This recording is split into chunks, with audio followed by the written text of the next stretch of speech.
How do you design one of the most advanced ERs in the country? At Parkview, we did it by focusing all our attention on you, the patient, by involving doctors and nurses in the design process, by creating quieter, more private spaces, and by leading the region in heart, stroke, and trauma care. This is not your typical emergency room. It's Parkview. In an emergency, isn't this where you'd rather be? Parkview, your partner in health. Dylan Connor, you're going to hear about these two young men all night. They're aggressive, they're physical, and they're well coached. And they have a mobile team, mobile quarterback. On Luers' side, 4-1, only lost to Snyder, the common opponent. Talked to Coach Lindsay this week, and he said they had to clean up a few things. Had to clean up a little bit on the offensive line, the tackling and linebacker play, and work out some things in the secondary. So he feels he had a really good week of practice. I think tonight, Sean, we're going to see Austin Mack more involved. When I talked to Coach Lindsay yesterday, he didn't realize that Austin Mack only touched the ball 3 times in the first half last week, only 6 times in the second half, and I forget his stats, but they were outstanding on those 9 carries. So this is just going to be an outstanding contest. Fans, I'm telling you, we've got the students in bright neon colors. The Luers faithful's in the red out there. The band is a huge band. This is just an event, Sean. I'm telling you, I'm impressed out here. Yeah, Friday nights in Northeast Indiana. It doesn't get much better than this. The hospitality out here is fantastic. And we want to check in with the Godfather as well, because Coach Dave X, when I first walked, I looked at this track, this field. This is honestly one of the most beautiful fields that I've ever seen. What do you see from down there on the sidelines? Boy, it is at that. You know, I'm sitting here trying to compare it to our beautiful Luers facility, but this one here, it's got some straight lines. I don't know what the dads are going to do to top this one. And the field itself is cropped real short. Almost looks like AstroTurf, but it's not. But what a night we have for the game.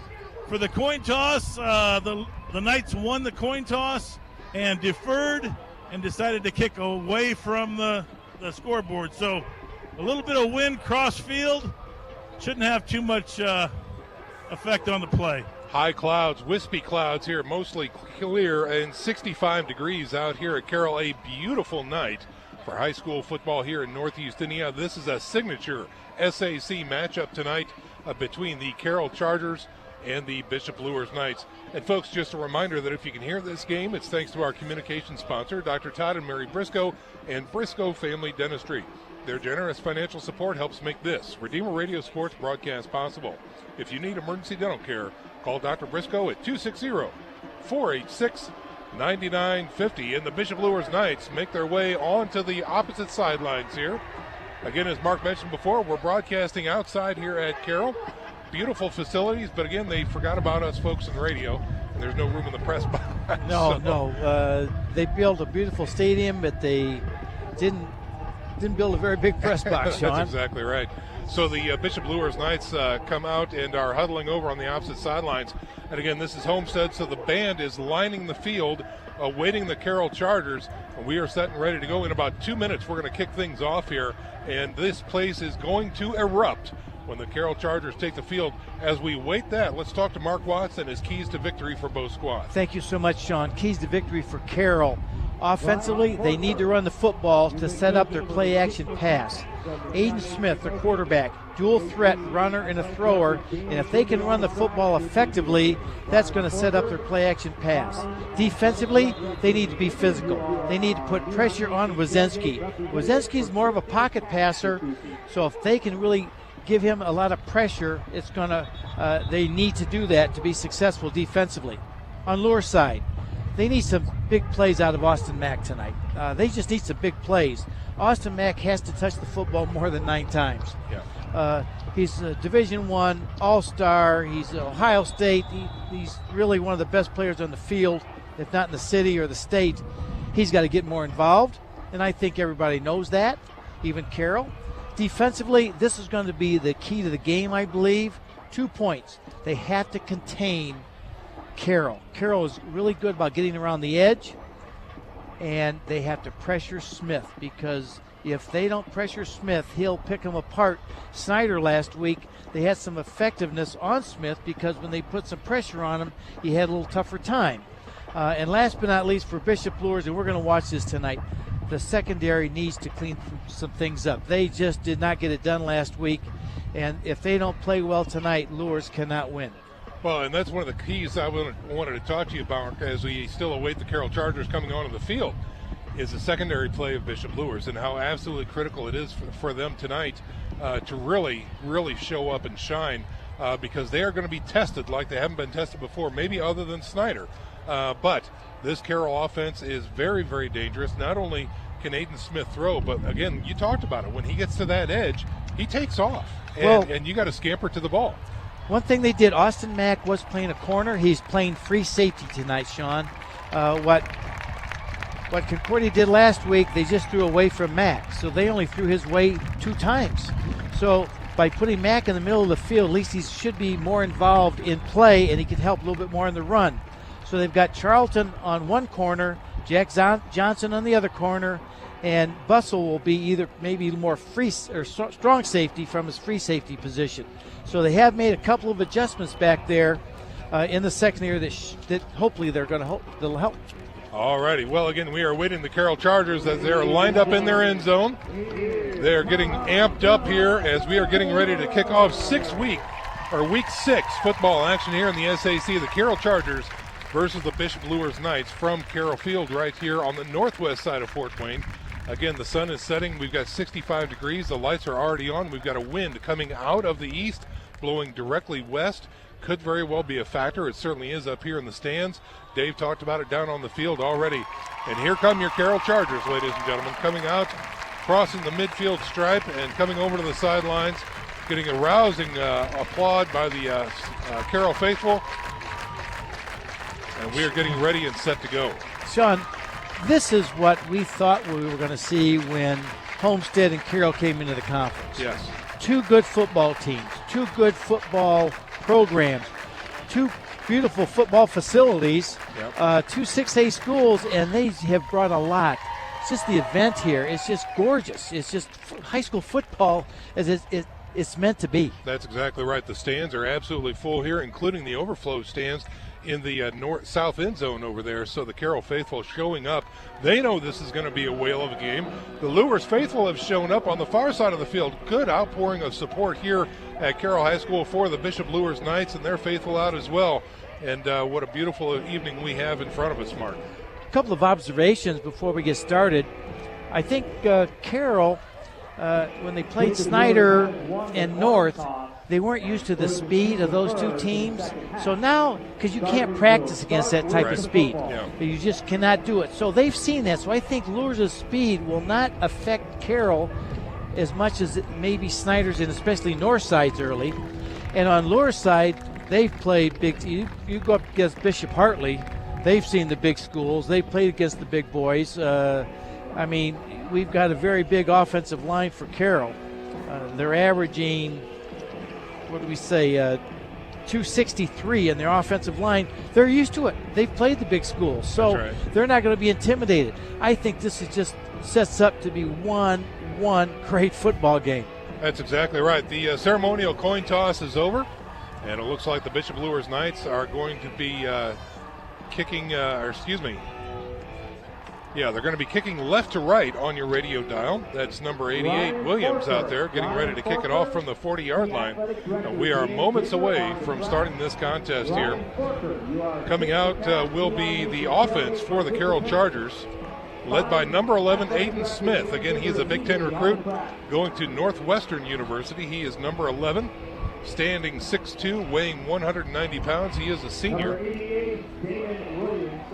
Kickoff return back there for Carroll. We've got 2 men back deep.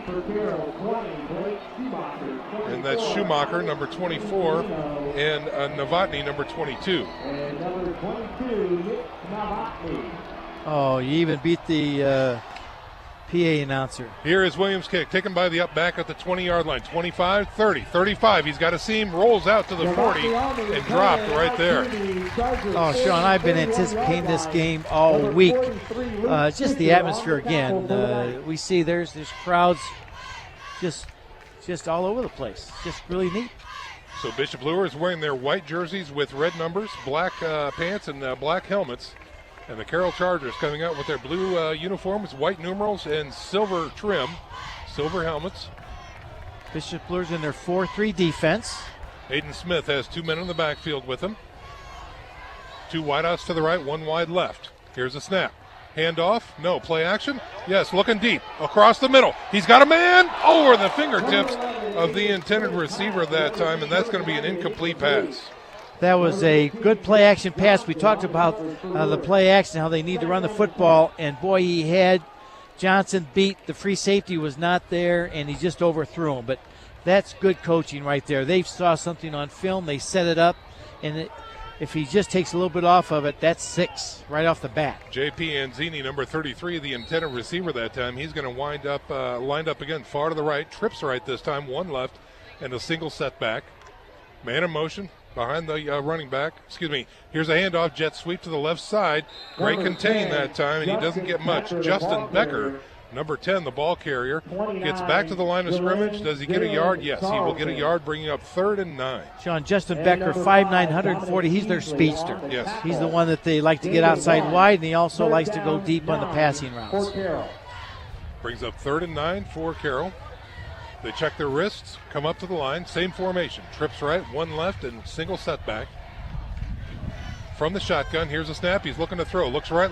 He's got pressure. He goes down. There it is. Sack. Back at the 31-yard line. Boy, Bishop Luers didn't show much last week at all in the blitz department, and they came right after him. Number 99, Jimmy Sturm. Godfather, what'd you see down there? Well, I talked to Coach Lou before the game, and he said they made some exciting changes, and he said just wait and see what happens. Well, there That's was one pretty of them. exciting. Yeah, that's We exactly right. did not see that blitz all last week in any part of the game. 4th and long brings the punt team out for Carroll. The kick is away, angles to the left, and it's going to be out of bounds. This should give Luers some really good field position here. One thing about Carroll, Sean, their special teams, their kicking game is not outstanding. I think it's average at best, and that's just what you can't go recruit a kicker. Right. But if it comes down to the kicking game tonight, Bishop Luers might have a little bit of the edge. I think they've got the edge there. All right, so here comes Bishop Luers on offense. Again, they are led by Noah Wazinski, another D1 recruit, number 4 for the Bishop Luers Knights. Standing 6'3", weighing 198. He is a senior. Ball resting at their own 40-yard line. They're moving left to right on your radio dial. Going to have 2 wideouts to the left side, 2 men in the backfield, and an offset eye. Carroll in a 4-3. Here's a snap, give to the tailback. That's Austin Mack, gets the edge around the left side, looks for a seam. He's got a seam and a first down. Past the midfield stripe into Carroll territory. Austin Mack was in the backfield that time, and I remember when Jalen Smith, his senior year, they just put him at tailback. Yeah. They said, hey, just give him the ball. So Mack, 1 play, 1 touch. Gain of 12 that time. Moves the chains. The ball now resting at the 48-yard line of Carroll. So let's see what Bishop Luers does here again on 1st and 10. Mack again in the backfield, split backs. Wide out left, wide out right. Now a man in motion is Mack coming out to the close side of the field. Here's a snap, low snap. Wazinski looks to throw, looks, checks off, flush from the pocket, throws to the side. It is caught by Gilly, makes a turn, gets down to about the 43-yard line. James Jamisic came in, gets good pressure on Wazinski. Wazinski showed a good athletic move there, sidestepped him, and made a nice throw out there, Sean. Gain of 6 that time for Bishop Luers. Going to bring up a 2nd and 4. They place the ball at the Carroll 42-yard line. 4 men up front for the Carroll defense. And here comes Bishop Luers on 2nd and 4. 2 wideouts to the left, 1 wide right, split backs. Mack in motion to the far side of the field now. Here's a snap. Wazinski looks to throw, quick screen, and it's intercepted. Intercepted by Carroll at the line of scrimmage. Intercepted by number 49, Tyler Leonard. Godfather, what'd you see? Hey, I'll tell you, number 5 was on a fire stunt.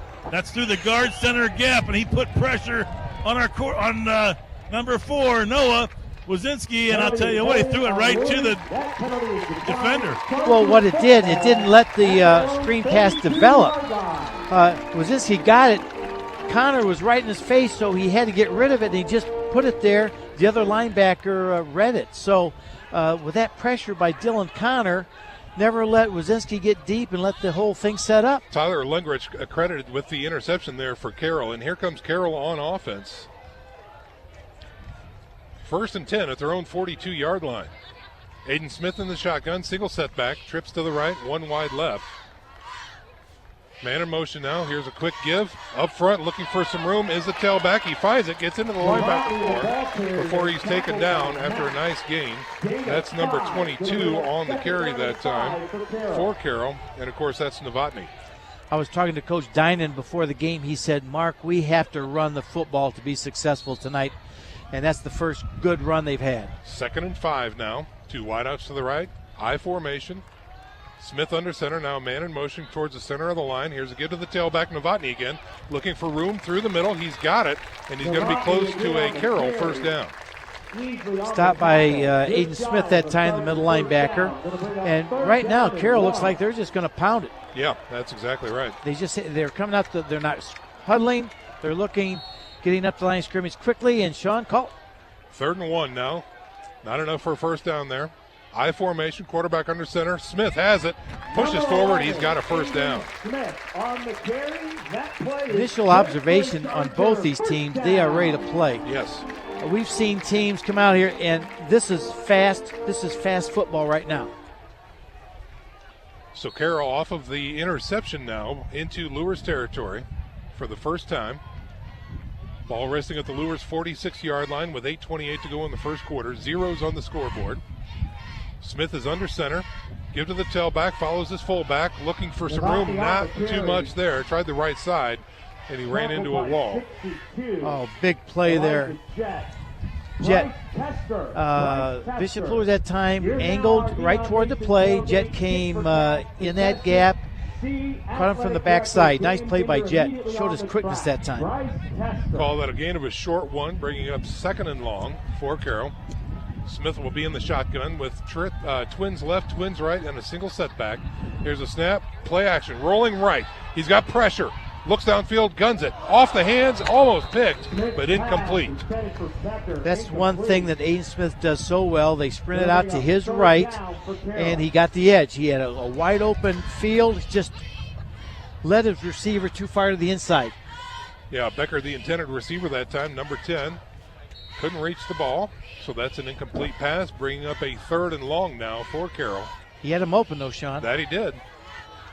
Again, ball resting at the Bishop Luers 46. Critical down here to see if Carroll can keep the drive alive. Trips to the right, one left, single setback. From the shotgun, here's a snap. Looks to throw, screen, left side. It is caught. He's going downfield. Does he have enough? He will not have enough. He gets inside the 40, down to about the 38. He needed about 2 more yards, but Novotny will not have enough for a first down. And the person that made that play was free safety Austin Mack. Yeah. He recovered, and he is making his presence known on defense right now for the Bishop Luers Knights. That brings up a 4th and 3, and it looks like the punt team is on for Carroll. That's number 85, Jack Shannon. Let's see if they try to draw him offside.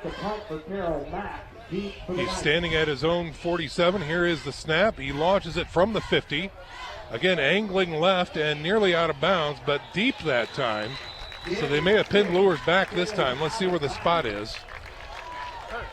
As he walks it forward from the 3-yard line.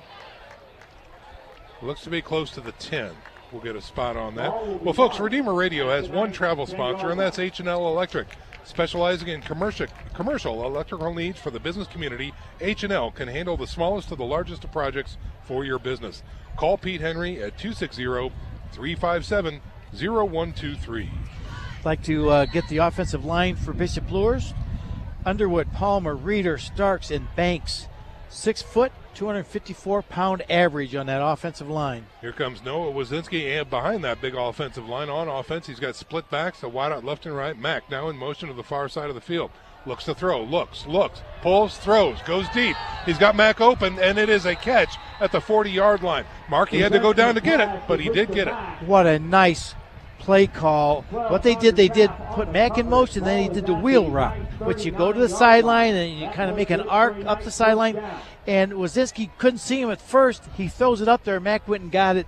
If he'd have put it on the money, it would have been a touchdown. But what a nice play by Bishop Luers. They mark it at the 39, 1st and 10 now for the Bishop Luers Knights. Mack's now tailback. I just keep saying that because what a difference. Here's a snap. Give to Mack. No. Play action. And it looks like Wazinski is going to have to keep it on the end around. That was clearly a broken play there, Mark. They missed the transaction, and Wazinski was just trying to get something out of nothing. You're going to have that. He went. It was a stretch play to Austin Mack, way right on the off tackle, and they just didn't get the hand up. Wazinski, smart senior, kept the ball, see what he could get, and 2nd down 10. And Mack hasn't played tailback. That's right. So you might, but I'm telling you one thing. I'll sacrifice a bad play or two for what we're seeing right now. Right. 6:42 to go in the first quarter. Still zeros on the scoreboard. Both defenses stiff so far. This just reminds me of Jalen Smith when he was at tailback. 2 wideouts left, 1 wide right, and a single setback. And now we've got a timeout on the play. We've got Coach Kyle Lindsay coming out. He did not like that formation, and he wants to talk to his offense. So we're going to go ahead and step out for a 30-second break ourselves. It is 0-0 here at Carroll. The Bishop Luers Knights taking on the Carroll Chargers. We're back in 30. This is SAC football on Redeemer Radio 106.3 FM. Programming on Redeemer Radio is underwritten in part by Bob Busher Homes. Floor plan customization is what they specialize in. Find floor plans, building sites, and read Bob's story on the web at bobbusherhomes.com. Bob Busher Homes is locally owned with offices in Fort Wayne and Angola. For more information about new home building or remodeling, Bob Busher Homes can be reached at 260-490-3355. Folks, you can help support your Catholic parish or school and help yourself in the process with Notre Dame Federal Credit Union's Elevate program. Call Elevate at 844-230-6611 or visit them online at ndelevate.com to learn more.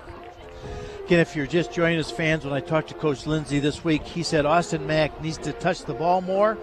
Last week in the first half, he touched it 3 times. Tonight, out of 5 plays by Bishop Luers, he's touched it 3 times. So there you go. He's matched last week. Split backs. The timeout is over. Wazinski on a 2nd and 10. Now Mack going in motion to the far side of the field. Has trips to the left now. Wazinski looks to throw. He's got pressure through the middle. Steps out of it. He's in trouble. Goes outside. He is sacked. He is sacked.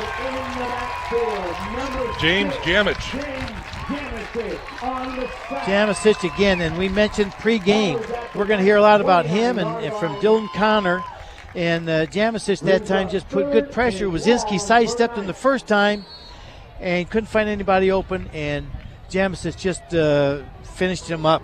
Wow, what a strong play by that kid. Indeed. That's going to bring up 3rd and about 20 now as they rest the ball back at the 29-yard line. So Bishop Luers hard up against it now after that huge sack by Jamisic. So they empty the backfield, trips to the left side, 2 to the right. Wazinski alone in the backfield from the shotgun. Quick screen. Austin Mack has it. Here's a catch, trying to find some room. Stiff arm. He's going up the sideline. He is gone. The 50, the 40, the 30. And did he step out of bounds? Why did he stop? He was marked out of bounds. Godfather, what'd you see? Well, he was coming down, and I think his foot slipped out of bounds in the air. Never touched, but slipped out in the air, and they called him out of bounds. Wow. All right, well, still a stunning play by Austin Mack to break free and dash down the sidelines for Luers' first down. They just threw it out to him on the left-hand side. Blake Schumacher came up to make the tackle, 6 foot, 185 pounds, and Mack didn't have anything to do with it. He just shed him and just took off up the sideline. Big play by Bishop Luers. So Luers takes the ball into Carroll territory. 1st and 10 now from the Carroll 47-yard line. They line up with an offset eye, wide out left and right.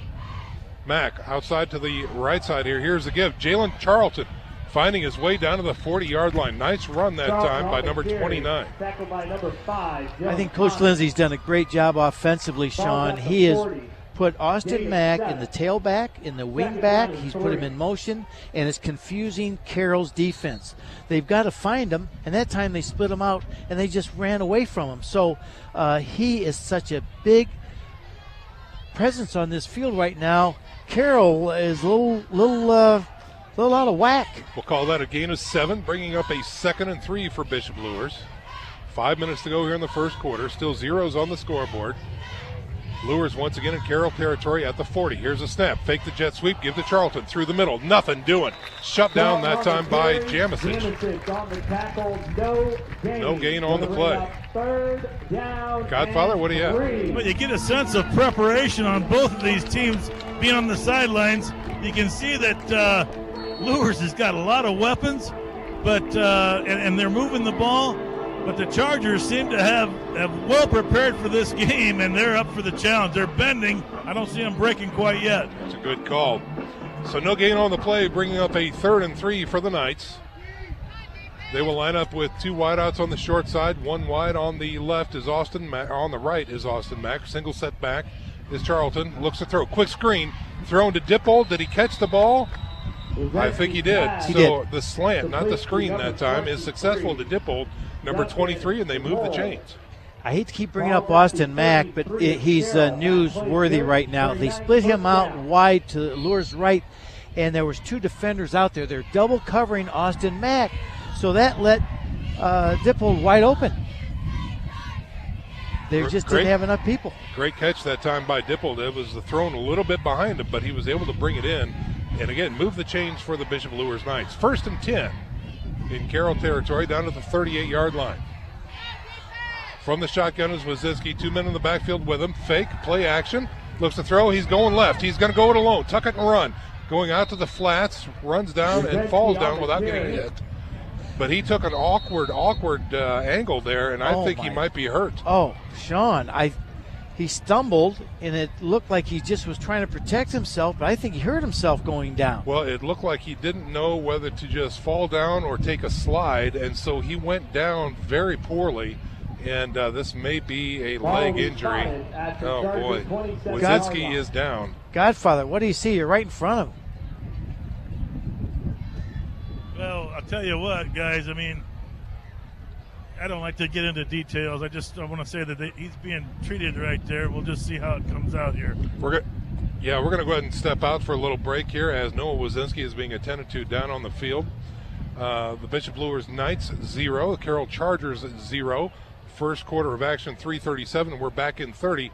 You're listening to SAC Football on Redeemer Radio 106.3 FM. A clean office space. Okay, that's an easy choice, and choosing the right company to clean your business is easy too. Sioka's Professional Cleaning is the choice of a lot of Fort Wayne companies because of the 100% satisfaction guarantee. Sioka's does it with built-in check systems to make sure your business is cleaned beyond your expectations every time. First impressions are critical, so make sure yours is always the best with professional cleaning from Sioka's. The best people, the best service. 483-2112 or online at siokas.com. We are back to live action here at Carroll High School, where Noah Wazinski has been assisted off the field, and that means Jack Johnston, number 15, will have quarterback duties for the Bishop Luers Knights. Jack comes in, number 15, facing a 2nd and 4 at the Carroll 32-yard line with 3:20 to go here in the first quarter. He's going to have Wildcat, I think. Austin Mack's in there, Sean. Oh, yeah, that's Sorry. Austin Mack as quarterback. You're right. Johnston is split out to the right side here. Here's a snap. They fake the jet sweep. Mack has it, trying his way around the left side, pushing tacklers with him. He's close to the stick, and he finally gets pushed backwards. They're going to go ahead and stop the clock. I think forward progress may be close enough for a first down. It's going to be very close. Godfather, what do you see? Well, on that play, Austin was the QB, but then his bonnet fell off. So what happens when the bonnet falls off? You're out of play. There you go. And it looks like it will be enough for a Bishop Luers first down. We saw this against when Luers played Snyder. Wazinski was out, and Johnson came in, but then Mack was running some Wildcat. Right. Well, then Mack got hurt, with a concussion, I believe. So that wasn't in the playbook. So at least they've got Mack tonight with Wazinski out as part of the playbook. He's out for this play, so here's Johnston rolling to his right, looking to throw, looks deep into the corner. He's got a man, out of the hands of Gilly that time.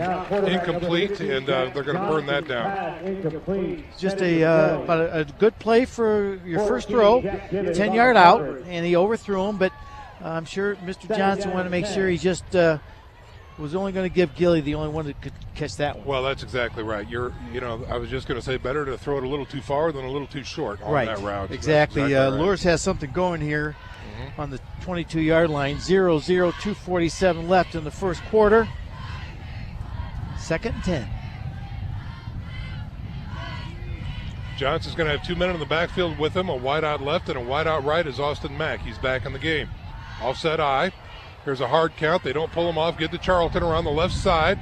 Finds a little bit of a seam. Gets inside the 20, down to about the 17, maybe the 18-yard line. Dylan Connor, the 5'11", 210-pound senior linebacker, caught that play from behind, showed his quickness. Awfully good linebacker. We're going to be calling his name a lot tonight also. Yeah. Looks like Charlton had a gain of 4 that time, bringing up a 3rd and 6. Ball resting at the Carroll 18-yard line. So this is the first time that the Bishop Luers Knights have been inside Carroll's red zone. Let's see if they can keep the drive alive here on 3rd down. Might very well be, depending upon this play, 4-down territory for the Knights. Man in motion. Here's a snap. Fake the jet sweep. And they'll give it to the inside. That's Dippold plowing his way through. He's inside the 10. Did he get in? Touchdown. Flag. 23, Justin Dippold into the end zone. Justin Dippold made a powerful run through the middle that time, but this might be all coming back. They're talking about it. Here comes the call. We've got an illegal shift. Legal motion. Yeah, illegal motion against the offense. So Dippold's run into the end zone is nullified, and they're going to move back 5. That time, Bishop Luers had trips to their offensive right, and Carroll had 4 players over here. So again, they're putting another extra man on Mack, and that took one out of the box, Sean, which opened it up for Dippold. And that was enough. But unfortunately, with the penalty, that moves them back 5, bringing up a 3rd and 11 now, and they mark the ball outside the 20, out to the 23-yard line. Godfather, real fast, what do you have for us? Well, yeah, on that one, Austin Mack at quarterback, Brent X was screaming at his lineman. He liked the push. He liked the way they opened it up for Dippold. 3rd and 11 now for the Knights. Mack is your quarterback. Dippold with him in the backfield. Charlton as the man in motion. Bobbled snap that time. Austin Mack takes it, runs it down the left side. Looks like a face mask is coming up against the defense. That time, again, Austin Mack took the ball, kind of fumbled it. It was a mix-up play, so Mack says, I'm just heading for the goal line. And he got about 6 yards and was just grabbed from the back on the face mask. Easy call. 1st down for Bishop Luers. Never seen Austin Mack run with his head facing directly into the turf. So that was an easy call even from up here. So that's going against the Carroll Chargers. Nice drive by Bishop Luers here, Sean. Yeah, I agree. Especially with Wazinski being out. If you're just joining us, Noah Wazinski on a broken play was running to his left, and he went down awkwardly, stumbled and fell, and they carried him off. So right now he is not in at quarterback. Zach Johnson or Austin Mack playing quarterback for Bishop Luers. 1st and goal after the penalty is assessed at the 9-yard line for the Bishop Luers Knights. And it looks like we've got split backs in the backfield. No, offset I with Johnson as a quarterback. Give to Austin Mack, left side, looking for some room. Dancing. Flag comes out. He's going to have some forward progression. But this one might be coming back. A lot of flags here, Mark. Yes, sir. And Oh, a black That's hat not flew. good. Yeah. That's not good. That was after the play. That could be unsportsmanlike. I don't want to predict it, but I know the first one's going to be on Luers. Here comes our referee. We've got a hold against Bishop Luers. Holding on Bishop Luers. We also have an unsportsmanlike against Bishop Luers. Wow. And that's a dead ball foul. So wow. That's you can't do it. you just can't do it. You have to learn just to keep your mouth quiet, and even though if you didn't like the call, if you felt you had a good block and they called you for holding, you just have to go back and say, all right.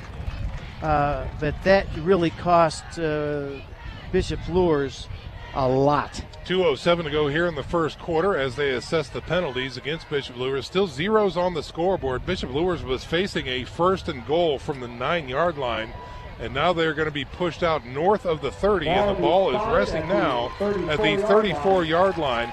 Now they don't get any downs back after this play, so this is still 1st and goal from the 34. Wow, terrible red zone mistakes by Bishop Luers there. Well, not so much of the hold, Sean, but it's just the unsportsmanlike. Right. And the same umpire threw the flag on the hold through his black hat. So it looked like the Bishop Luers player that was called for the hold said something to him. Right. Yep. All right, on 1st and goal from the 34. Man in motion across the line of scrimmage. That's Bussell.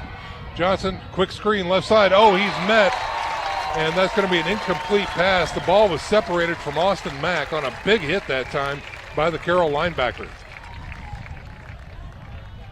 Jack Gibbons, 5'9", 175-pound senior, just read it. And that's what you're looking for on 1st down. Let's just try to get a few back, and good play by Carroll.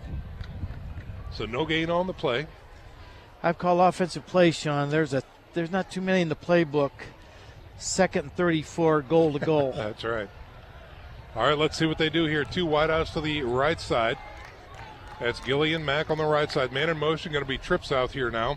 And here is a quick give. Charlton through the middle, dances it out to the left side. Still on his feet through the middle. Finds a seam, gets inside the 20, and is finally wrangled down. Boy, that was a nice play. He went to his left, and then he cut back and made a couple of sharp cuts. Got an extra 10 yards, it looked like. Yeah, that's exactly right. Gain of about 15 there as they put it at the 19-yard line. Still 3rd and goal for the Bishop Luers Knights with 1 minute, 10 seconds remaining here in the first quarter. They're moving left to right on your radio dial, and we have zeros on the scoreboard. Sean, what do you think? Do you just try to get 10 and kick a field goal, or do you take your shot and see what happens on 4th down? I think it's dependent upon this play right here, Mark. This is going to determine what they do on the next one. From the shotgun, little low snap. Johnson looks to throw, looks right side deep into the end zone. Up and no. Knocked away. Good defensive play by Carroll. Austin Mack, the intended receiver that time, and Carroll comes up with the block.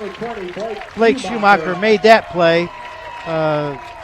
He got beat on one play earlier on a missed tackle, but boy, that time he made a nice play, reached with the inside hand, which you're supposed to, had Mack covered completely. And it looks like we've got a new team coming in for Bishop Luers. That's Peyton Howe. They're going to try and chip one in here. We're looking at a 36-yarder. He's teeing it up at the 26. You're exactly right. 36-yarder for number 8, Peyton Howe. On the hold will be Dylan Barnum. Here's a snap. The kick is up. It's got legs. No, just shy, and to the right that time. So Peyton Howe cannot convert, and the score remains 0-0.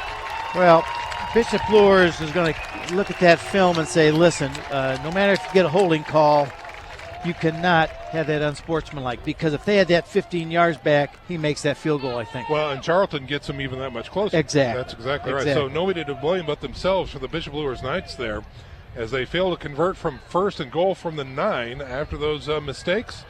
They try for a field goal, and it is no good. So Carroll will take over 1st and 10 from their own 20-yard line with 40 seconds remaining here in the first quarter. Aiden Smith in the shotgun with a single setback. Here's a snap. Rolls to his left. Here's a quick inside pitch. Ball is on the ground. But again, remember, Sean. Yeah, that's a shovel pass. It's a shovel pass, so it's just an incomplete pass. So an incomplete pass. I was, a little confused there. Charlton covered the ball, but again, that shovel pass was incomplete and dropped by the running back going through that seam, and he did have a seam. All these fans to the right also thought it was a fumble, by the way. That's right.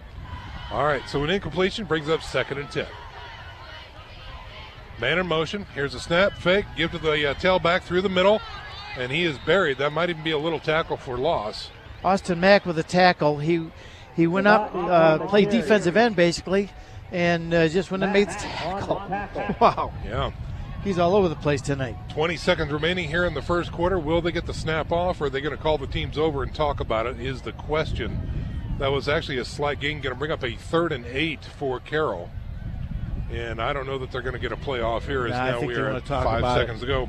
Well, ladies and gentlemen, that's going to do it for the first quarter. We have goose eggs on the scoreboard. Bishop Luers 0, Carroll 0.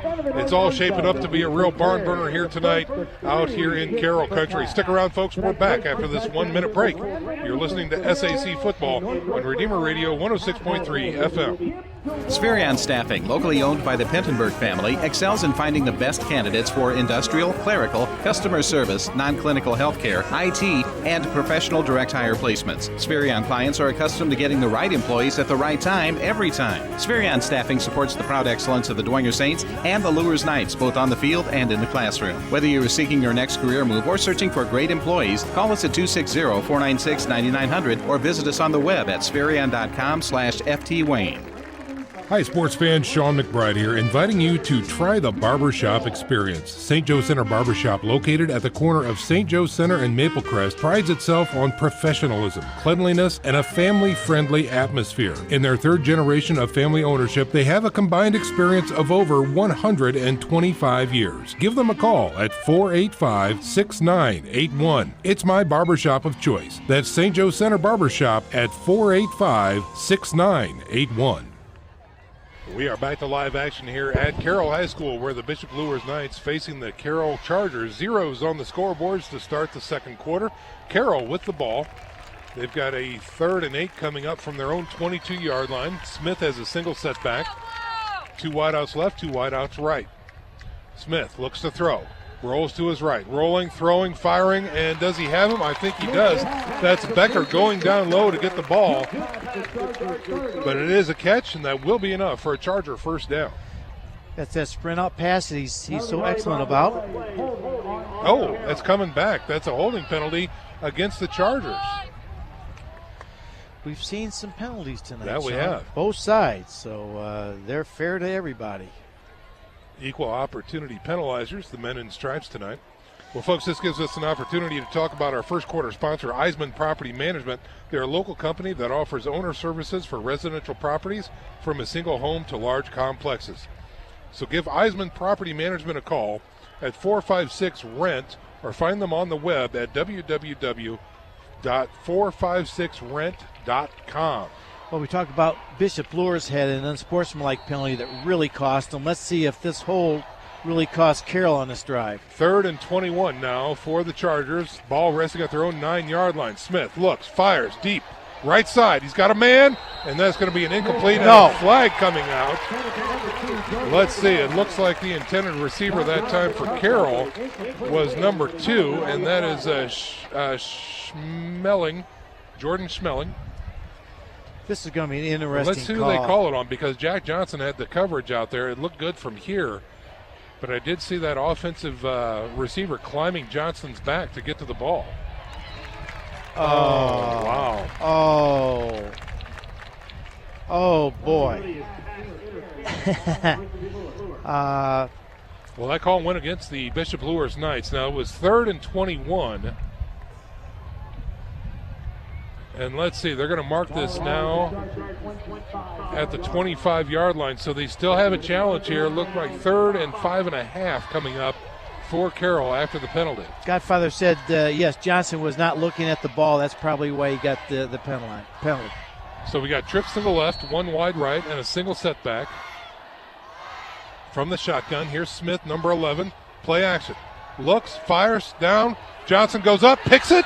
Did he keep it? No, he was not able to keep it. So they go after Johnson again, and he is right there and breaks up the pass. Difference in that play, Sean, that he played him bump and run. Yeah. So Johnson that time gave him a shuck, which put Dinan. Put Dinan off his route, and the timing was off, so he had a chance to intercept it. I like that. Let's show him a different look, Bishop Luers is saying, and we're going to play a little man-to-man and bump and run. So the punt team is in for Carroll. Back deep is Austin Mack for the Knights. Here's a snap, a little low. They bring some pressure, but they do get the kickoff. Nice kick this time by Carroll. Takes a Carroll bounce, and it's going to trickle inside the 30-yard line before it goes out of bounds. So a great kick by Carroll, and Bishop Luers will now take over.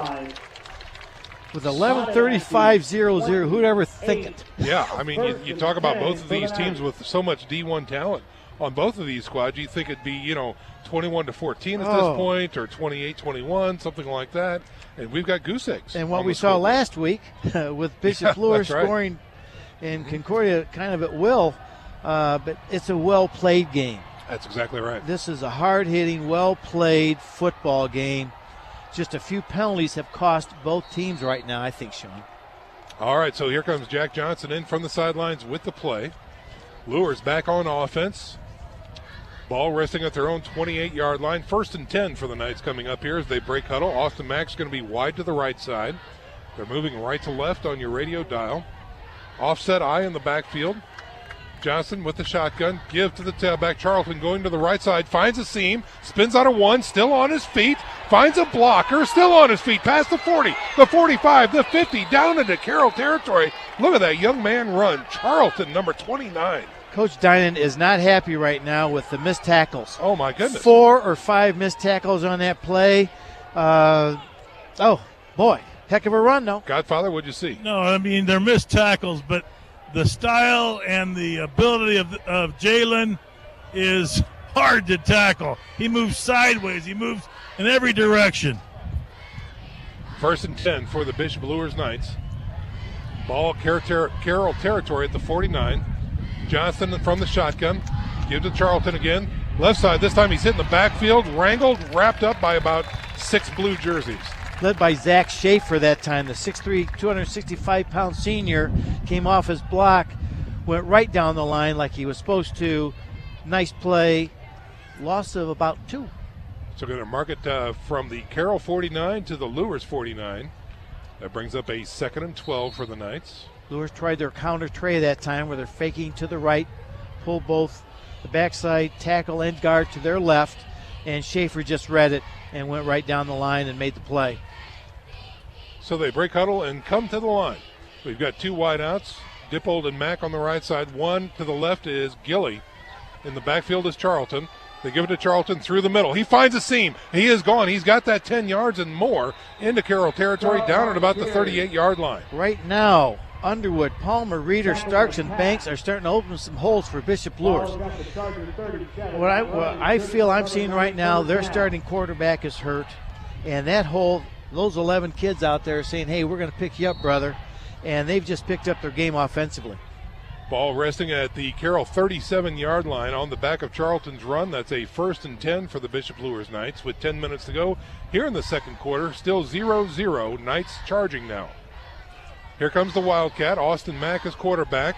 Johnston, it will be a wide out to the left side. 2 left, 1 right now, man in motion. Jet sweep, fake. Austin Mack looks for some room, tries to get to the edge. Won't find much, but he does get a couple positive yards. Put a man in motion, that was just student body left. Everybody, it was quarterback, keep it. Carroll made a nice play. They just moved right down the line, pursued well, and held him to a 2-yard gain. Boy, this is a big series for both teams right now. Yeah, I agree. You bet. So a short gain there brings up a 2nd and 8 for the Bishop Luers Knights. They mark it at the 36-yard line. Johnston with the play. They break huddle. Austin Mack wide out right. Dippold slot right. Wide out left is Deshaun Bussell on the short side. From the shotgun, he looks to throw. Blitz coming, throws, and it is caught. Oh my! Austin Mack went down. He went up and got it again. Evades a tackle and gets way deep into Carroll territory. Unbelievable athletic play. There's one of those plays, Sean. We talk about 2 or 3 plays a night where you see the people playing Saturday afternoon on television make play. Oh, my gosh. It's just unbelievable. Yeah. So he went to stop. He slipped down, got back up, and made that catch. Godfather, what'd you see? Well, that's a drill they run every day. Coach X used to do that one to him. Up downs. He went down, and he popped right back up and made a catch over his head. First and 10 for the Bishop Luers Knights inside the red zone. Ball resting just outside the 10. Here's a quick give to Dippold, trying his way around the right side. Gets hammered in the backfield, but falls forward. Jamisic hit him first, and he just kind of fell forward. Tough kid. For the Carroll followers that have not heard anything about Bishop Luers, Wazinski got hurt against Snyder, and Zach Johnson came in and played quarterback the whole game and looked pretty good. Did some good things. So this isn't out of the realm for Bishop Luers. They have a kid that's played quarterback against a really good team, and he did pretty well. Second and long for the Bishop Luers Knights. They can get a first down without scoring a touchdown here. Here is a snap. Johnston looks, throws, left flats, tip drill out of the end zone and incomplete. So again, he was trying the crossing route there, Mark, and it just didn't materialize. Ball went flying into the air, and Carroll couldn't come up with it. Going to the tight end that time. On the crossing route, just wasn't there. So that brings up a 3rd and 8 for the Bishop Luers Knights. Damon Williams they had in there at tight end. Number 88, yeah. Normally the defensive tackle. That's why he wasn't on my offensive sheet. I apologize for that. All right, here they come on 3rd and 8. The Bishop Luers Knights in the red zone for the Carroll Chargers. Wildcat, Austin Mack, fakes left, goes right, finds a seam, dashes down in there, touchdown. Wow. Austin Mack made it his own play right there. They faked a jet sweep. He goes right, finds a seam, and 6 points on the board there, Mark. Hold Palmer and Underwood, and they just had the seam. And he just nice play by Bishop Luers. And you see Mack, here he goes. Yep, that's exactly right. Wow. So wow. Here comes Howe on the PAT for the Bishop Luers Knights. But the play that made it was that play that Mack caught. He fell down, got up, caught it over his head, just took off. Number 8 getting ready to kick this one through. No, it's blocked. Carroll blocks the PAT, and it is no good. So the score remains 6-0 with 7:47 to go here in the first half. The Bishop Luers Knights on top of the Carroll Chargers. Instead of taking a break, I think what we want to do right now is check in with Nick Gray, who's got some scores and updates from around the area. Let's check in with Nick. What do you have? Well, guys, this game is so exciting. It's hard to pay attention to everything else that's going on, but we've got Bishop Dwenger beating Southside 21-0. Northside's up on Northrop 21-0. Snyder Homestead tied at 14 in the second quarter. Concordia's beaten Wayne 21-0. Popular score there. Belmont Leo's tied at 7. New Haven's up on Columbia City 14-0, and East Noble's beaten Norwell 14-0. Wow, what a night, guys. Back up to you. You got that right. 6-0 here as the Bishop Luers Knights are on top of the Carroll Chargers, preparing to kick this one away. And we have to give credit to who blocked that punt, the extra point, number 20. I had him right here, Blake Schumacher. Yep. Got a lot of congratulations when he came over here to the sidelines, and that's a big play. 6 versus 7. Yeah, I mean, that's a difference maker. Oh, my right. gosh, because I sound like Joe Wharton. Wow, it's different. No kidding, Mark. Yeah. Matt, 5 carries, 33 yards, and a touchdown, 3 receptions for 78 yards. Total yards, Bishop Luers 183, Carroll 13. Okay. The tail of the tape so far. And here's Damon Williams to kick this one off for Bishop Luers. Short little kick taken near the 20-yard line. Crossing the midfield looking for a seam, and he finds one. Gets it out close to the 38-yard line. Is the kickoff return man. That is Novotny, number 22, I believe. Yes, Novotny, number 22, on the return for Carroll. And here comes the Carroll Chargers again on offense. Again, led by that big D1 recruit, Aiden Smith, number 11, their quarterback. Dug themselves into a little bit of a hole here. Mark 6-0 the score, but here comes Carroll again on offense. Time of possession, Bishop Luers keeping the ball away from Carroll. 11-10 for Bishop Luers, only 5 minutes for Carroll. They need a little drive going here. 1st and 10 from their own 37-yard line. Single setback, trips to the right this time, one wide left. Here's a snap. Give to the tailback, looking for some room in the middle. He is hammered at the line of scrimmage and maybe even lost one.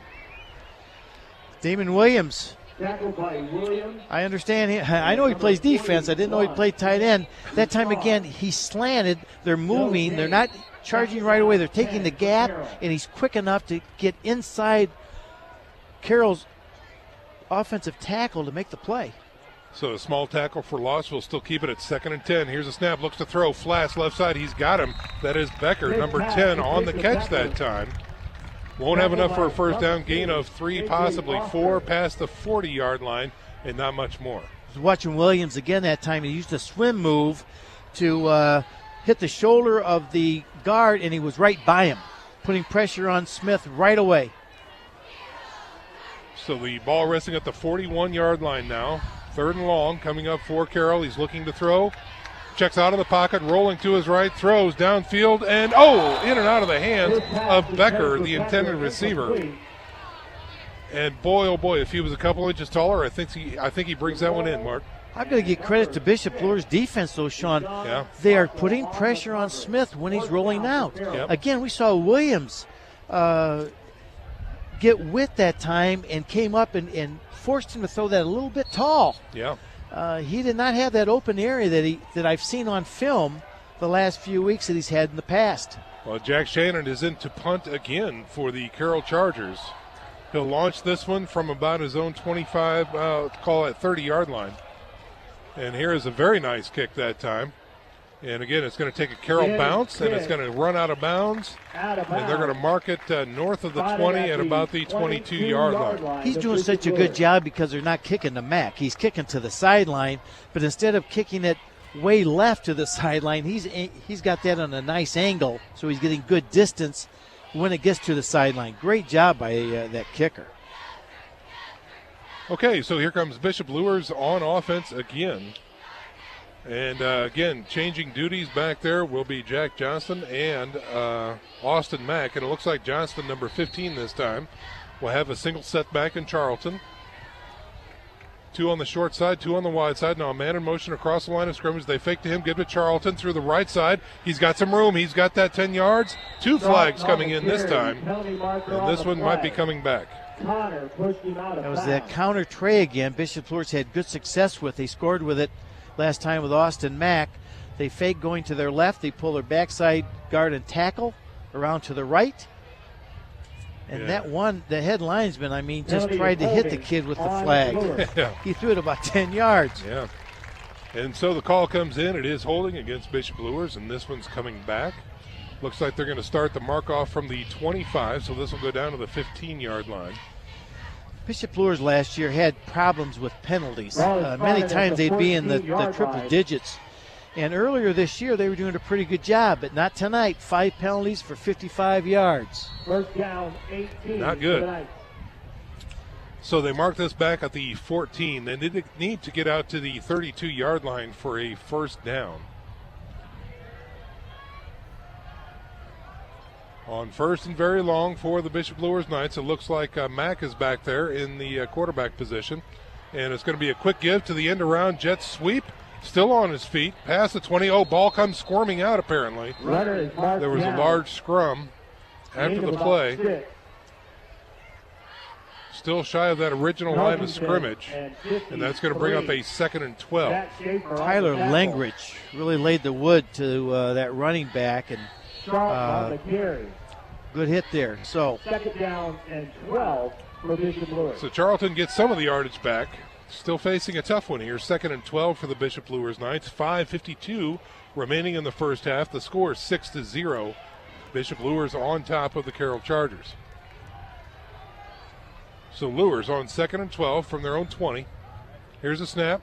Austin Mack end around right side looking for a seam. He found it. And he'll get north of the 20 out to about the 23-yard line. Bishop Luers, same play. He's just the other way. Counter tray. And they tried to go at James Jamasic, and James didn't have anything to do with it. That's right. Yeah. So a gain of 3 that time by the quarterback keeper on the left side brings up a 3rd and 9 for the Bishop Luers Knights. This is a big play for Carroll. They haven't had the ball a whole lot. Their offense is sputtering a little bit. Defense needs a big stop here on 3rd and long. Ball resting at the Luers 23-yard line on 3rd and 9. We've got trips to the right, one wide left and a single setback. Blitz showing. Give to Charlton through the middle.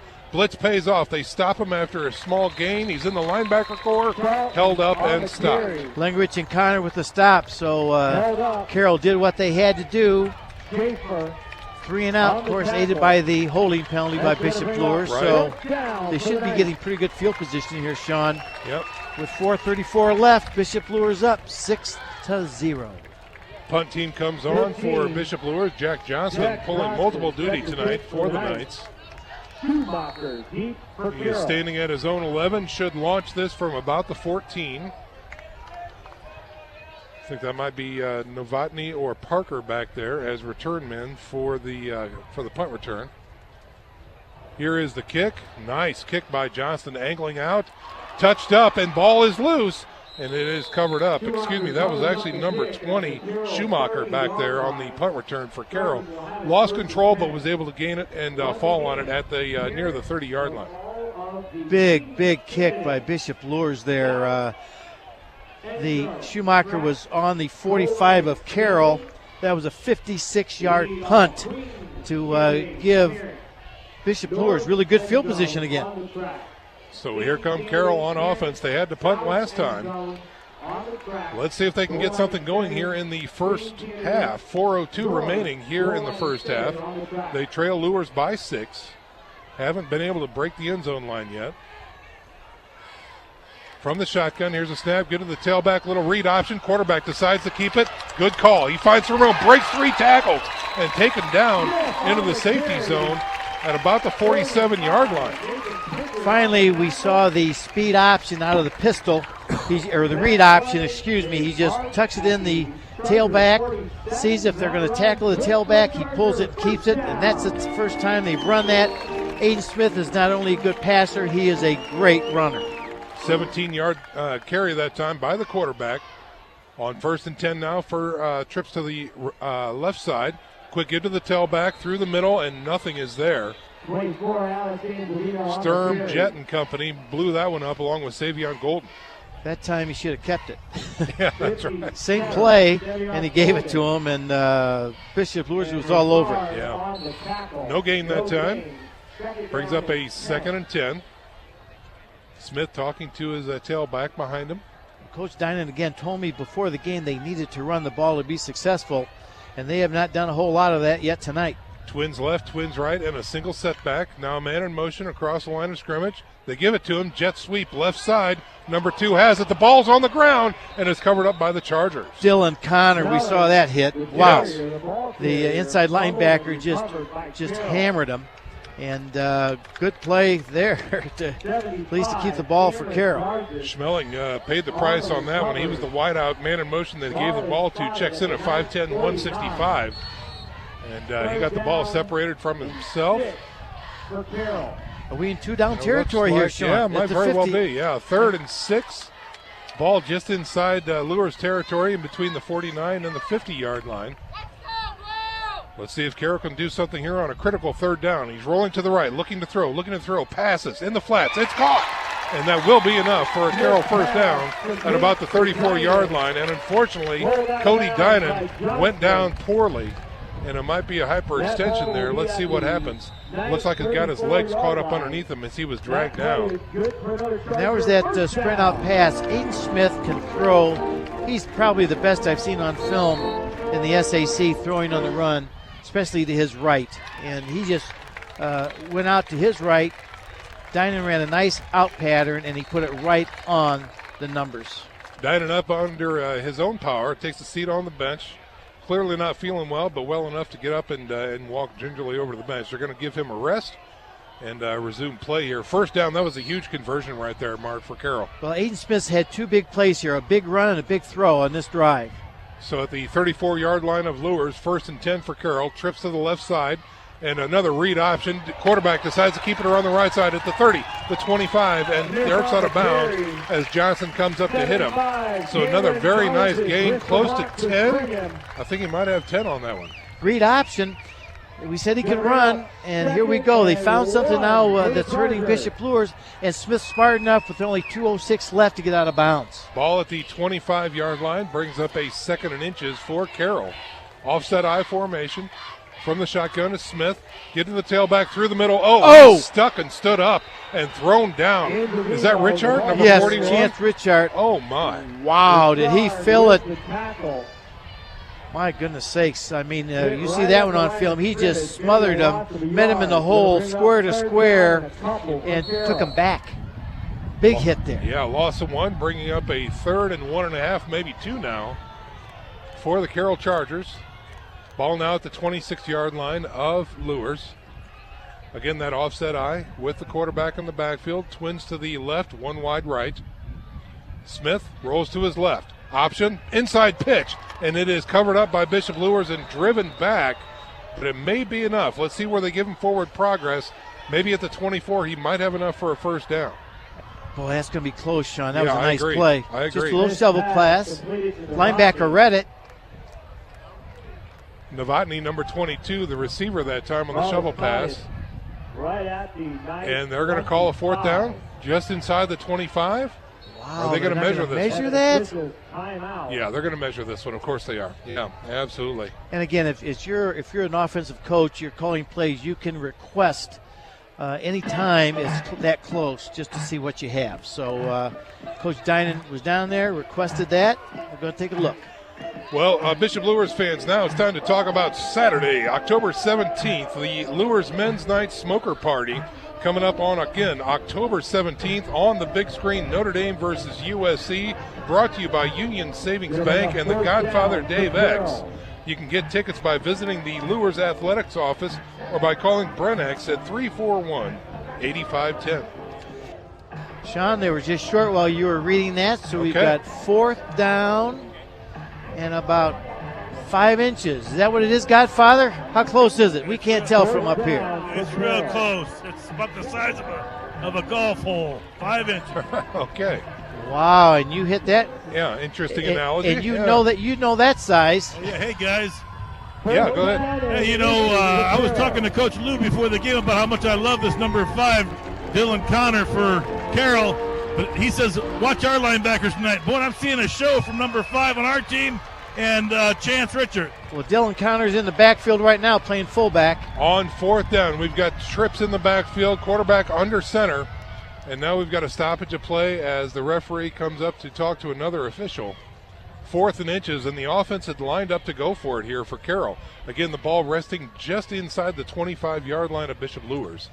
And now we've got a huddle going on at the line of scrimmage. The old T formation, Sean. Yes. We've got 3 backs in the backfield lined up with Dylan Connor in the middle. Aiden Smith under center on 4th and inches. Here's a snap. Big push that time. And, of course, they got it. Quarterback keeper finds a little seam, and he got a big push from the men behind him. Good call. That's what we saw. It was kind of a stalemate. And Dylan Connor and the boys just pushed him forward for another 2 yards. Yep. They're letting that go. Before, a long time ago, they didn't let him do that. That's but right. Now they're just letting him do that and being a defensive guy. I don't know. No, good play. 1st and 10 for Carroll as they convert on 4th down, 23-yard line now. Time is a factor. Here's a snap. Quarterback, play action, rolling to his right, throws to the flats. It's caught. Oh!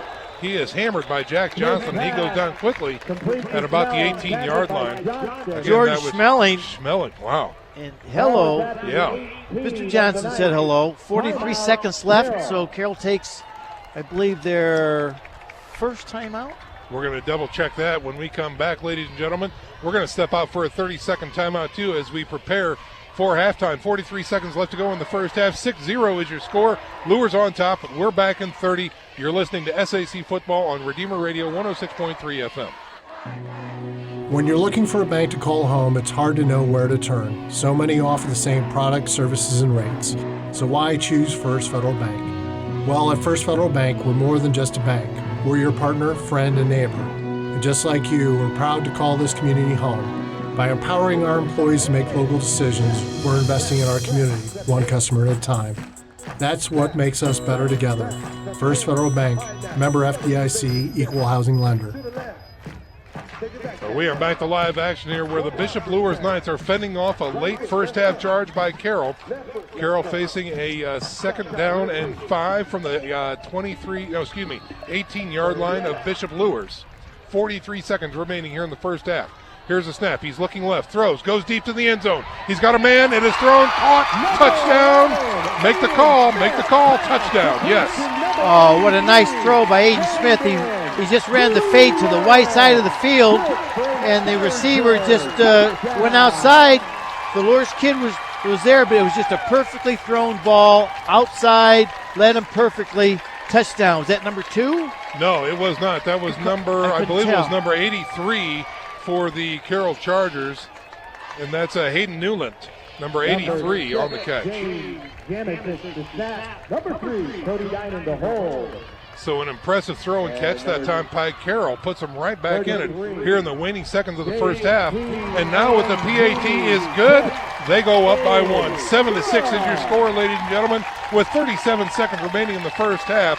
We're going to go ahead and keep it right here so that I can remind you about our second quarter sponsor, which is Holy Cross College. They are proud to bring you tonight's second quarter action. Holy Cross College is an affordable Catholic college offering a life-changing, life-affirming education and is closer than you think.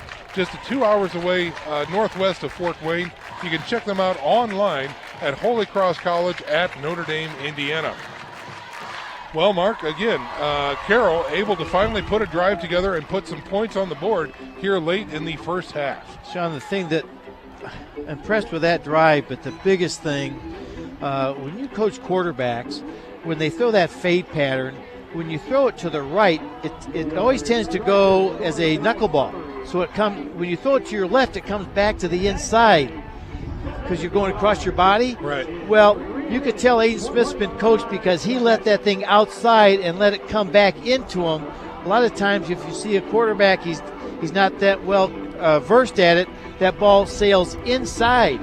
And then when they throw it to the right, it sails out of bounds. Yeah. So he put that thing right in the money. He let him outside, let that ball fall right back in. Perfect fade pass. Pretty play. So Carroll, with 37 seconds remaining in the first half, takes the lead 7-6 over the Bishop Luers Knights.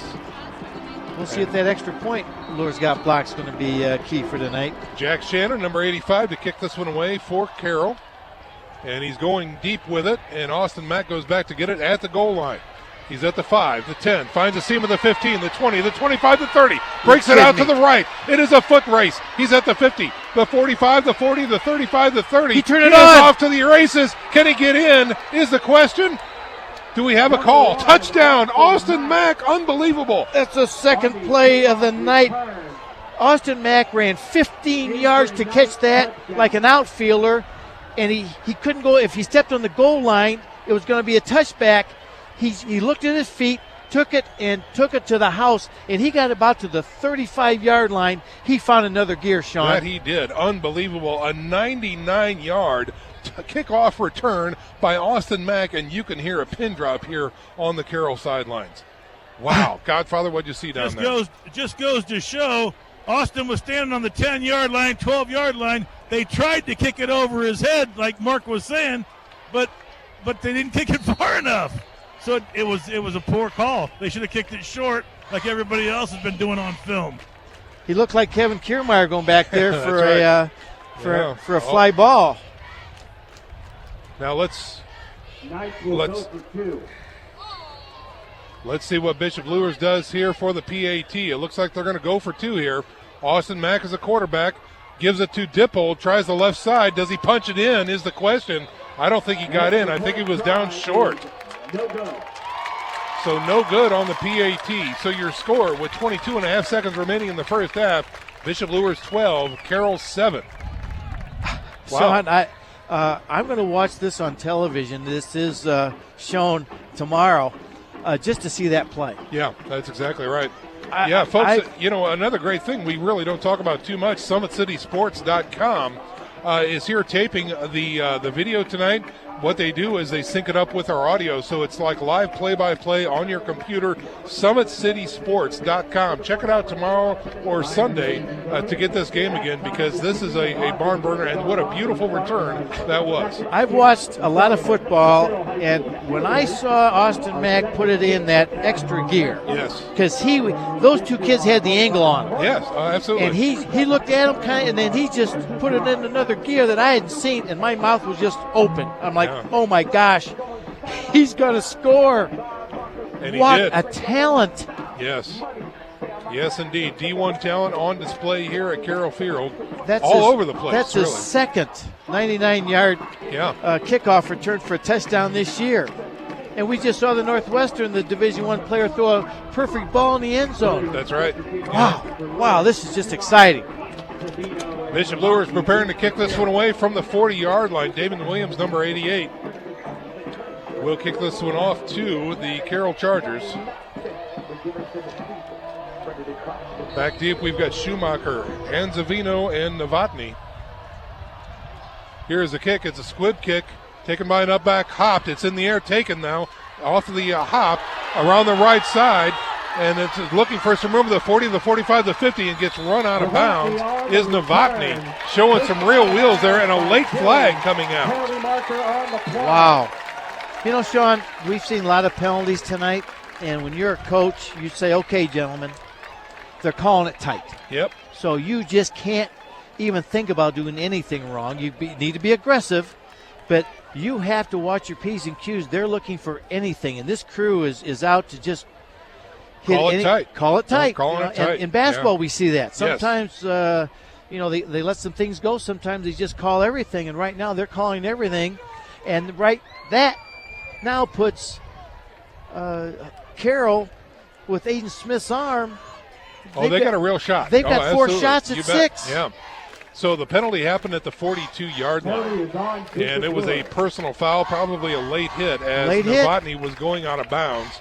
So now the ball is down inside the Bishop Luers 30, down at the 27-yard line. Another unsportsmanlike. Another huge penalty against the Bishop Luers Knights, and the Carroll Chargers are now threatening with 14.5 seconds left here in the first half. They have at least 3 shots to the end zone.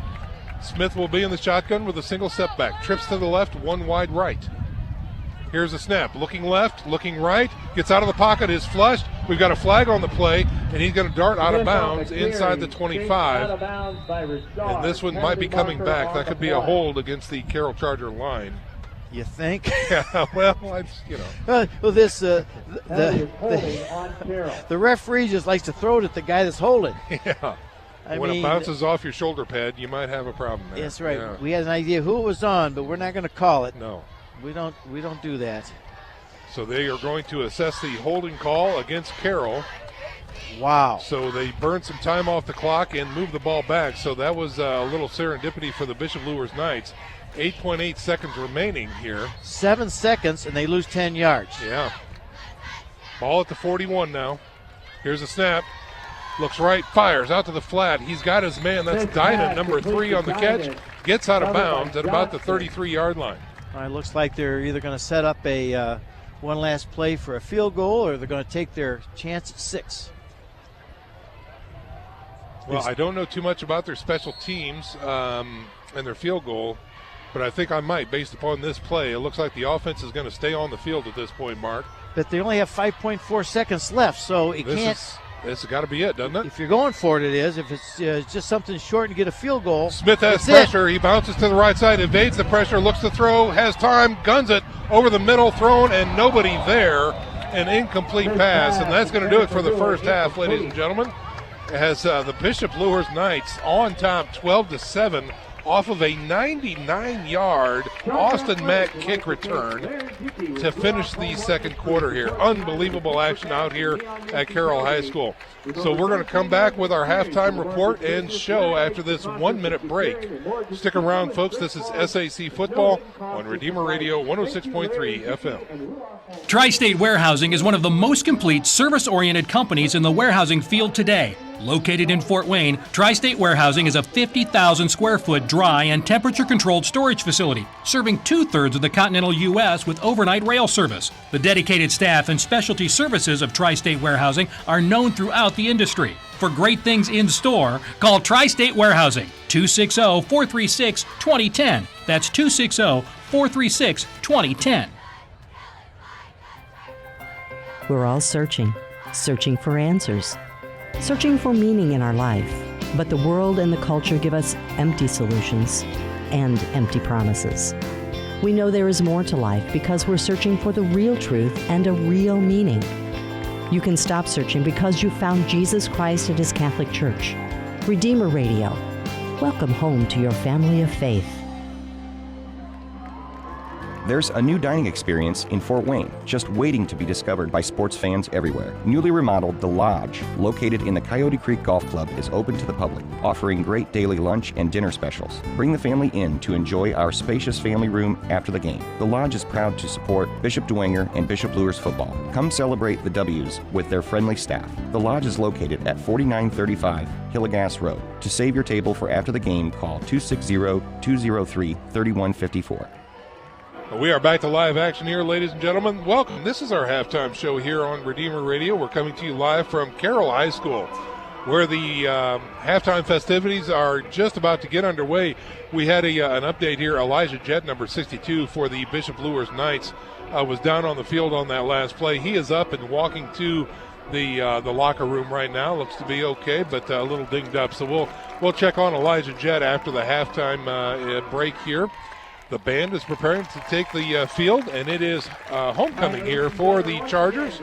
And what a beautiful night it has been here out at Carroll High School. But right now, for our first part of our halftime show, we're going to send it down to Nick Gray, who's got our halftime interview. Nick, take it away. Well, welcome down to the sidelines, everybody. We've got Assistant Principal Jim Huth with us, who's no stranger to Redeemer Radio, but he's got a lot of hecklers over here making faces at him and trying to distract him. So we'll get through this. Plus, we got a lot of activities out on the field with being homecoming here at Carroll. But, Jim, what a great first half. Exciting evening. Fun to be here. Thanks for joining us. Oh, no problem. It's always a pleasure to be on and always a pleasure to catch up and see what's going on. But, hey, I just got to say the Knights are really showing some resiliency. A little hardship here with Noah going down and some bad calls at bad times. The kids are fighting through, and they're making it happen. So it's a good show for us. Yeah, it's been a great first half, and you never know what's going to happen. You just got to stick with the game plan. Stick with the game plan. So, you know, we talk a lot about, obviously, let the guys talk about football. I'd like to focus a little bit about some of the other things that are going on back at school, back at Bishop Luers. Well, we've had a great start to the school year, and we've really, I got to say this, it's a really great group of kids this year. We always have great kids, but this group in particular has just been awesome. And our Spirit Week last week for homecoming was unbelievable. Kids dressing up and participating in the pep session and having a great time at the game. It was just a really, really spirit-filled week and a lot of fun, and it's what homecoming should be about. But this group is particularly really, really great group of kids.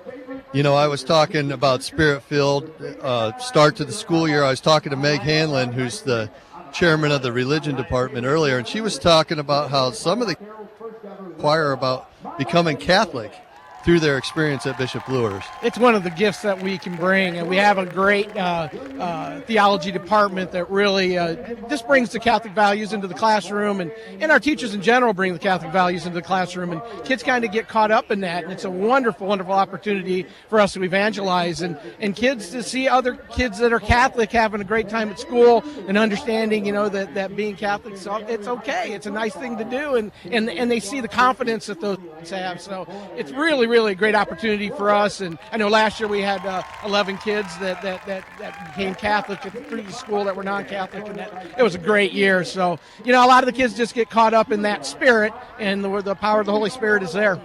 I was watching before the game, I was watching the cheerleaders get warmed up, and, Meg Hanlon is also in charge of the cheer squad. And, yes, next man up. And she gathers all the leaders in, and they all said a Hail Mary together. what a witness to our Catholic faith. And that's one of the things we start every class with, and then we ask every one of our coaches, even if they're not Catholic, to have one of the kids lead a Catholic prayer before every game, and it's a wonderful thing to see. And I've even seen times like with the girls' soccer program where other schools have joined in with us. Even sometimes public schools have come out at the end of the game because our kids are out there and kids join in, and it's really, really cool.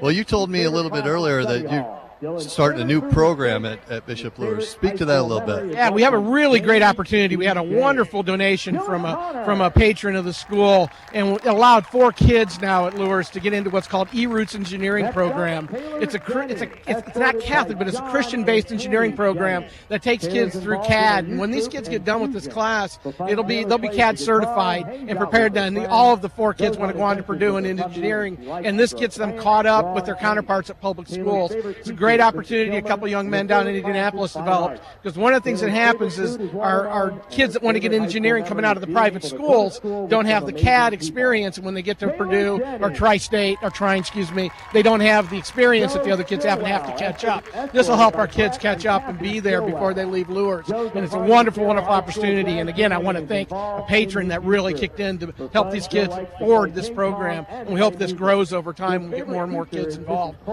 It just amazes me what a great job that Bishop Luers does in preparing, the kids for the next level, whether that be entering the workforce, going to some kind of vocational training, and most especially, how well they do. I hear a lot of stories about how well so-and-so's doing at this college, and, here you go. This is just another example of that. Yeah, and anything we can do to help our kids out. And the young men that presented this program were very adamant that this is a very, very Christian-based engineering program, and I've seen it and witnessed it. It's very well done. It's very much in harmony with what we believe. At the same time, they're getting concrete CAD experience in drafting, and it's really, really, kids are excited. They're building little circuit boards, and they got a big robotics program, a project they have to do second semester. So it's really exciting to see our kids really getting into it. And these kids, by the way, are coming in at 7 o'clock in the morning before school starts to do the class, and they're really, really enjoying it. So, and Maggie Javins, one of our math teachers, is sponsoring them, is taking them through the class. So it's really, really exciting to see these kids. They got a little bucket of tools and things that they carry around, but they're really proud and they're excited about what they're doing.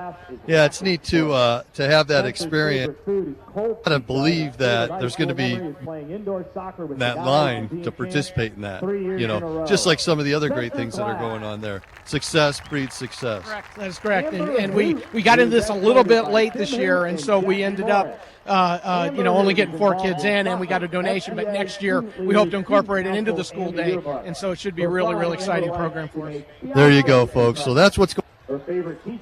Thank you, Jim Huth, the assistant principal there. With that, that's been the VIP Halftime Report. We'll send it back up to the guys. All right, Nick, thanks very much for that report. Always great to hear from Jim and the crew on at Bishop Luers. Folks, our halftime score, 12-7. The Bishop Luers Knights on top of Carroll. It's homecoming week here at Carroll High School. The band is preparing on the field, and we've got the homecoming court being introduced right now. This is Friday night at its finest out here in Carroll country. So we're going to go ahead and step out for a 90-second break. When we come back, we'll have some stats. We'll have some highlights from around the area with scores and updates. And we're going to talk second half football with our experts as well. Stick around, folks. It's all right here. You're listening to SAC Football on Redeemer Radio 106.3 FM. Shawnee Construction and Engineering is proud to support tonight's game. We specialize in commercial and industrial construction and use unique life cycle principles to provide our clients the highest quality craftsmanship for the life of the project. Shawnee Construction and Engineering are partners with you for lifetime savings. We can be found at ShawneeConstruction.com or at 260-489-1234. That's 260-489-1234. He has counted to infinity twice. He once set a land speed record on a surfboard. Bruce Springsteen calls him the boss. He is the most fascinating man alive. I don't always buy diamonds, but when I do, I prefer Peter Franklin Jewelers. Stay sparkly, my friend. Hi, I'm Charlie Momper from Momper Insulation. We've been around since 1956, and we're still the #1 name in insulation. Chances are you've seen us re-insulating a home in your neighborhood, where we blow insulation into the sidewalls and attic to make your heating and cooling more efficient. Give us a call and let's talk about all the insulation options we have available to help you save money. I know we can do the job for you. You've got my word on it. Call us at 432-7543. Ladies and gentlemen, welcome back to Live Action here. We're broadcasting live from Carroll High School. And this is our halftime show brought to you by historic St. Felix Catholic Center, which is now open for retreats. Located in Huntington, Indiana on 30 scenic acres with plenty of recreational areas and a serene Blessed Mother Grotto, St. Felix Catholic Center is the perfect location for a single day of prayer to overnight retreats. It's the former home of Venerable Solanus Casey, so come visit today. You can plan your visit at www.sfcatholiccenter.com. Okay, well, we are rolling through our halftime presentation here, and now it's time to check in with Kevin Godfrey, who has our first half stats. Kevin, take it away. Thanks, Sean. For Carroll, Smith was 7 of 13 passing for 58 yards and a touchdown. He was the leading rusher with 5 carries for 21 yards. As a team, they carried the ball 14 times for 36 yards, which is 2.6 yards a carry. Newland had 1 catch, and it was the 18-yard touchdown. Wazinski was 4 of 5 passing for 66 yards before he went out. Charlton is leading rusher with 9 carries for 69 yards, 7.7 a carry. Mack also had 6 carries for 36 yards and a touchdown. He also had the 99-yard kick return for a touchdown. And he also had 3 carries for 3 receptions for 78 yards. Total yardage, the Knights are leading 194-94. All right, Kevin, thanks very much for that update right there. A lot to talk about regarding those numbers. I know, Mark, you're feverishly writing right now to talk about some keys to that update as well. And now would really be a good time to really kind of delve into a lot of those numbers. I think, not to take anything away from anybody, Mark, obviously, but I guess I was, and again, with Carroll being new to the conference and not having watched them before, but having seen their highlight films and whatnot, I was expecting not so many punts, I guess, from Carroll tonight, is a way to put it. Well, I think Bishop Luers' defense has something to do with that, Sean. I think you're right, yeah. Bishop Luers' defensive front, all seniors, they came out to make a statement. You know, again, I think this is just the way it is. Welcome to the SAC. Carroll and Homestead, they've got something on their back here that they, these other teams want to say, hey, listen, you're playing with the big boys, and I think Bishop Luers came out there, especially their defensive line. They were challenged, and they came out to hold a powerful offense like this to 94 yards. And one of those was, about a 27-yard touchdown? Right, exactly. So that's what impresses me. Luers' defense, I think, they're more physical than Carroll's offensive line. Right. That's the difference. And I didn't think so. I thought, Carroll's offensive line is huge. They average like 6'1", 260, 6'2", 263. But right now, Bishop Luers' defensive line is controlling it because they're more physical. So that's one observation. Secondly, to have Bishop Luers up with Wazinski going out. Yeah. Because Wazinski had this offense running pretty well. He was 5 of 6. To come off the bench like Johnson did and, get that score, and then you've got Austin Mack. Well, there you go. And really, I want to bring Godfather in, too. I don't see him down there, but, okay, no, there he is. Okay.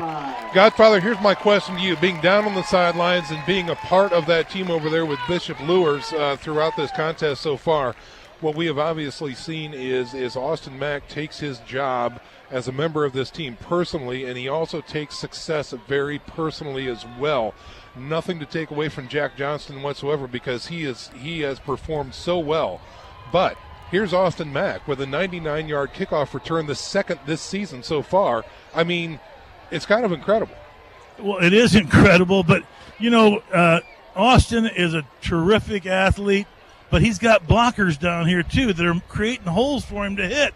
Now, I'll tell you what, this Charger team, I think the Chargers and the Homestead Spartans are a blessing to this SAC conference. No question. This kind of football is what we want. Yes. I mean, win or lose, sportsmanship is in. That's all there is. But I love to see our Knights, no matter what, next man up, we go.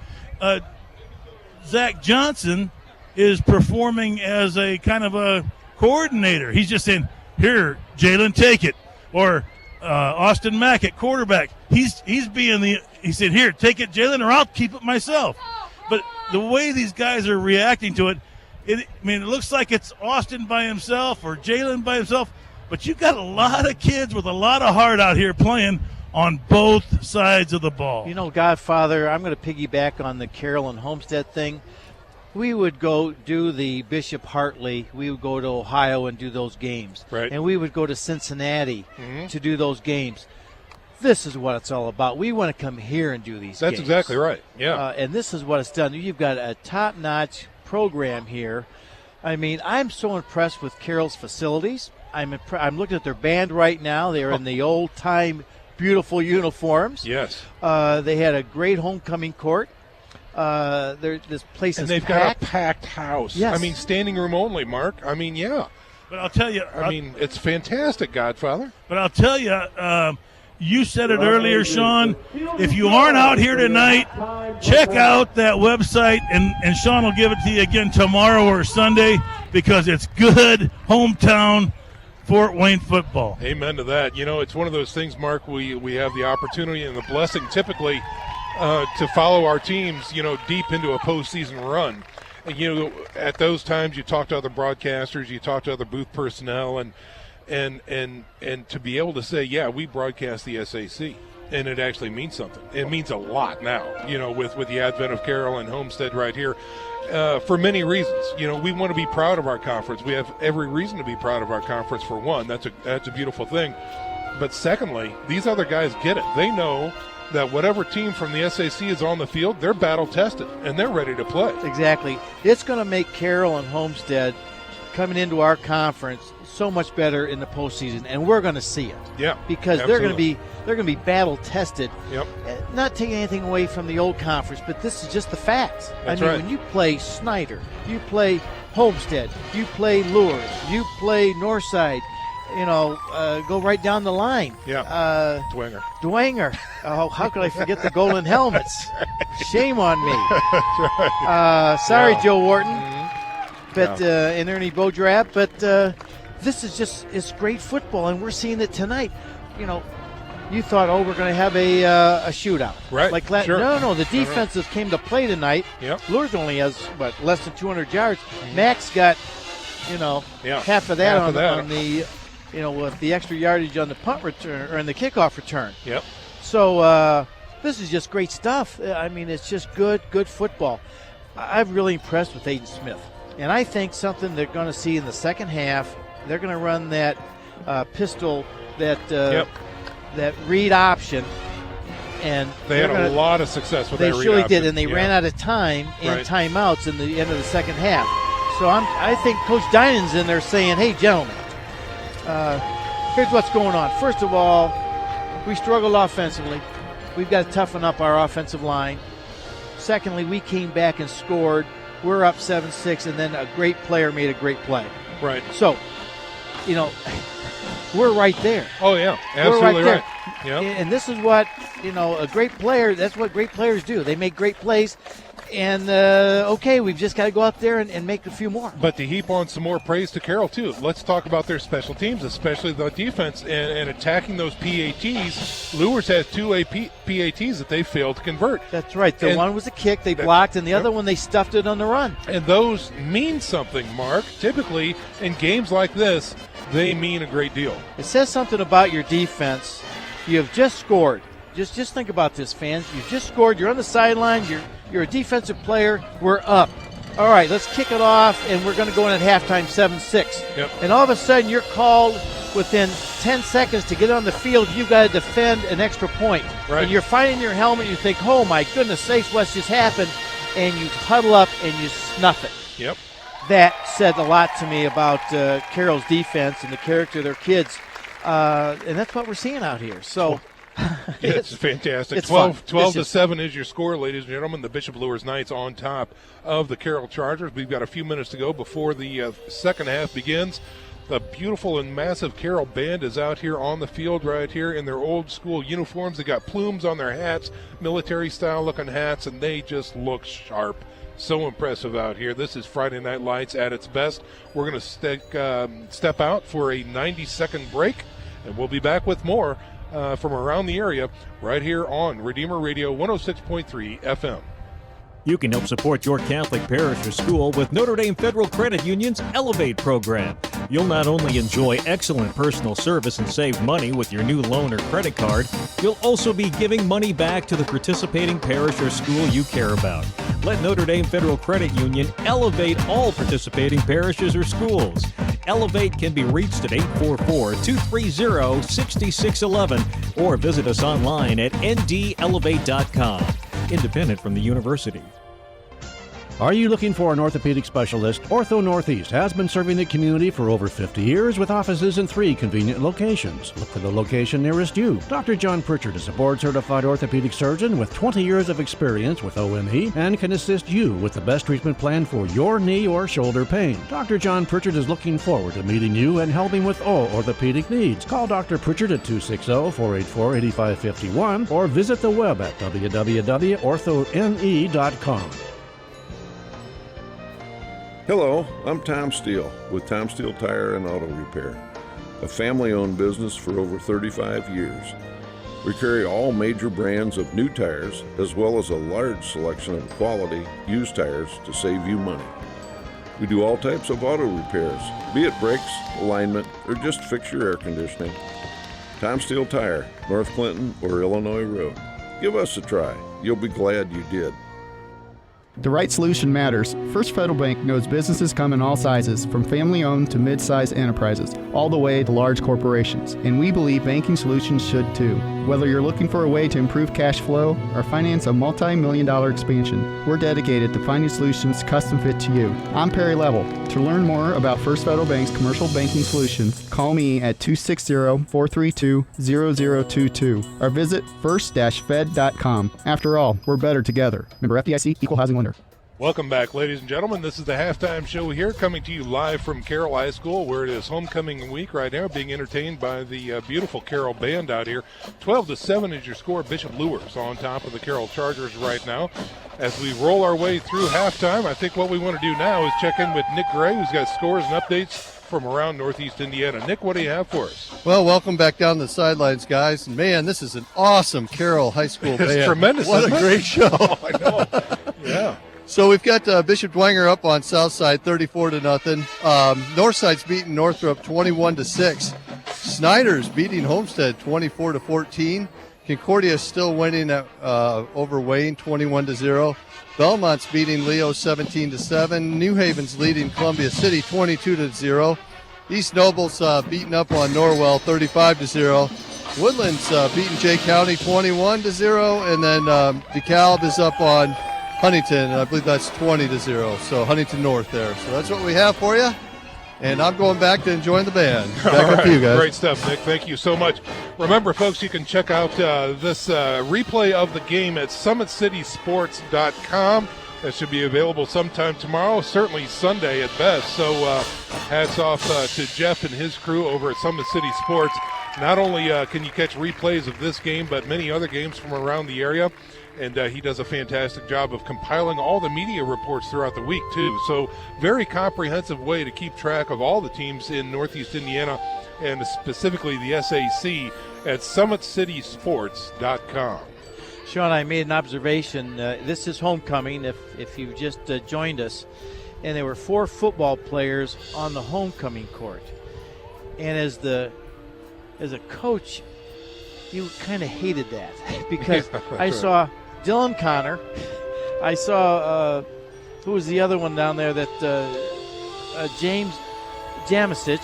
He was on the homecoming court. So you want to make defensive adjustments, and you're in there, and 2 of your star defensive players are out there with the with a rose in their hand and a young lady's in their hand, and you're saying, okay, fine. Yeah. When we did Luers last week, Coach Lindsay said, hey, I don't mind. We only have the kicker. He can stay out there. So this is the thing that poor Coach Dinan, he didn't have enough time, or at least he's trying to hustle right now to talk to his defensive stars in there, what they're going to go over at halftime and different things they're going to do. Well, folks, just a reminder that if you can hear this game, it's thanks to our communication sponsor, Dr. Todd and Mary Briscoe and Briscoe Family Dentistry. Their generous financial support helps make this Redeemer Radio Sports broadcast possible. If you need emergency dental care, call Dr. Briscoe at 260-486-9950. That's 486-9950. Mark Watts, what do you have for us? All right, we talked about the keys to the victory tonight for Carroll. Run the football, and they've had a hard time. Yes. There toward the end, though, Smith ran a couple, so we'll see what happens. But they have not done that.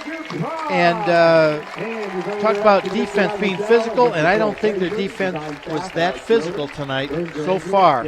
Luers, you need to have a big few plays. Well, Austin Mack has done that. A 99-yard, beautiful, the best one I've seen I can remember, live, that he took back just to end the first half.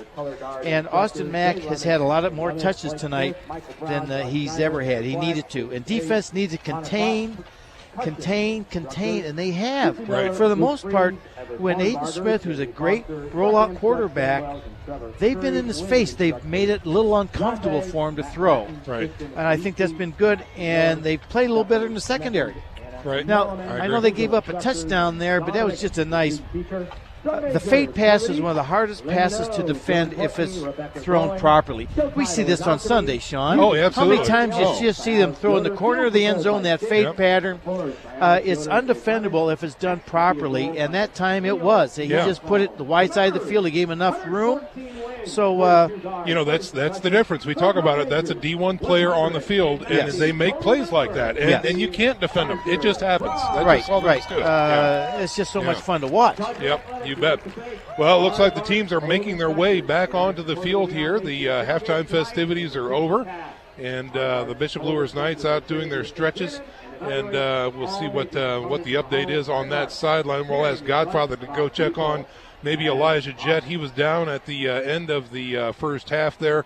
We want to check on him and possibly get a quiet update on Noah Wazinski as well. We'll have him dig in, talk to Coach Lindsay and see what his thoughts were coming out as the leader so far in this contest. Again, Bishop Luers 12-7 over the Carroll Chargers as we get ready to prepare for the third quarter of action here at Carroll out in the 4-5 region. So Mark Watts, we talked about the keys to victory. In the second half, I think Carroll will be able to go to the well a couple times on that read option, but you know that Coach Lou from Bishop Luers has seen that be successful, and he's going to talk them into how to defending that even more appropriately as well. So do you really think they're going to give Smith the keys to the locker and kind of open things up here in the second half? Well, I do. I think they're going to run Smith more. Yeah. I know last week when they played Homestead, they had a hook and lateral in the second quarter. So that tells me Coach Dinan's got a couple of special plays up his sleeve. Sure. He's going to pull them out, I'm sure. But I think the key is going to be if Bishop Luers can control that football again. Right. Because I really think that Smith's going to get going. Now, last week, Snyder made an adjustment on Carroll in the second half that kind of hurt Carroll. They found out how they were playing their secondary, and they exploited it. So we'll see if either one of these coaches has picked up something at halftime that's going to help them in the third and fourth quarter. All right, wow. Let's check in with the Godfather of football, Coach Dave X. Dave, what do you have for us? Well, hey, thanks, Sean. I checked with Coach X over there, Brent X, and he said that Jett's fine. They had a little bruise. They taped him up, and he's ready to go. He said they've made some adjustments at half, too. I know Coach Dinan's going to make some defensive adjustments, and it's important that he does because, as we know from the coin toss, the Knights get the ball first here in the second half, and it's important that the Knights score. I think what you're going to see out of the Knights is a lot of running the football right up the middle at number 5 to test him all night long. Godfather, is the wind a factor? Because I noticed the kickoff that went to Mack, I mean, the kid got it in the end zone. Well, but that's another adjustment that I think Coach Dinan's going to make. He will not kick it deep again. That's crazy if he does, I think. But the wind is, you can look at the flag, it's not barely moving now. So I don't think so. All right, so the wind is not, okay. I don't think it is. All right, thank you. All righty, so we've got 1:30 to go here before we kick things off. We're going to go ahead and step out for 30 seconds. We're going to reset the scene and get ready for third quarter action here from Carroll High School. 12-7 is your score. The Bishop Luers Knights on top of the Carroll Chargers. We're back in 30. You're listening to SAC Football on Redeemer Radio 106.3 FM.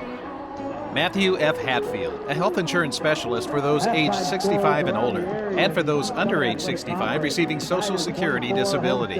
Matt provides Medicare supplement plans, Medicare Part D prescription drug plans, Medicare Advantage plans, dental, vision, and hearing aid insurance plans, and long-term care insurance plans. For taking good care during the best years of your life, call Matthew F. Hatfield at 484-6606.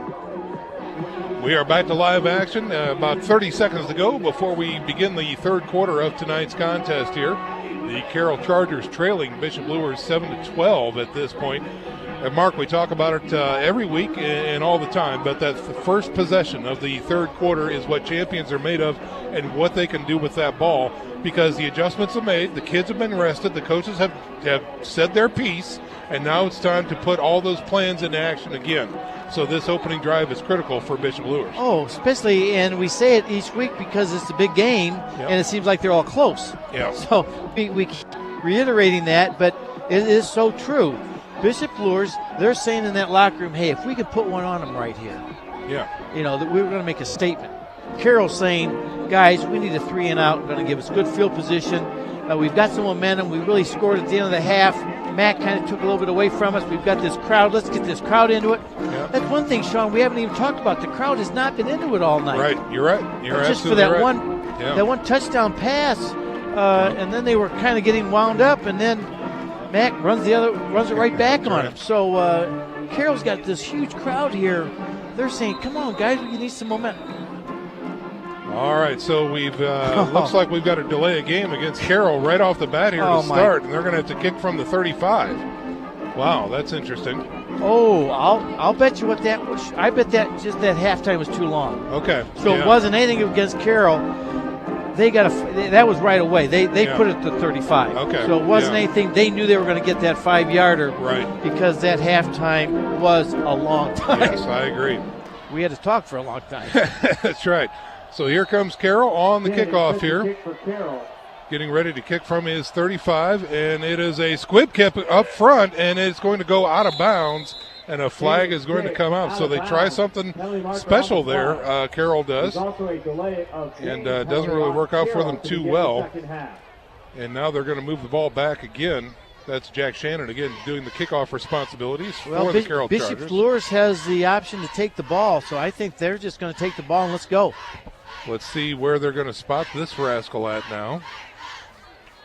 It'll be spotted at the 43-yard line. We're out of bounds. Yeah, that's exactly right. So Luers will take over with great field conditions right here. 1st and 10 at their own 43-yard line. Number 15, Jack Johnston, comes in, reporting that Wazinski will not be in for the rest of the game here. So Jack Johnston has an offset eye in the backfield. The wideouts left and right. Mack at tailback. Wing to the left side. Here's a counter. Going to the left side is Mack, looking for a seam. He's wrangled, pulling tacklers with him to the 50-yard line, and finally driven out of bounds. Well, right away, Bishop Luers comes with that counter tray where they're pulling the backside guard and tackle. And they're pulling, just so you know, Jordan Banks and Zach Stark, 6'2", 281, 6'5", 250. Yeah. And they move pretty well. So you've got those two big boys in front of Mack. That's a pretty good play to start with. Yeah, gain of 7 that time. They mark it right at the 50-yard line. It's going to bring up a 2nd and 3 for the Knights as they break huddle and come to the line. Same formation, offset eye. Mack is the tailback.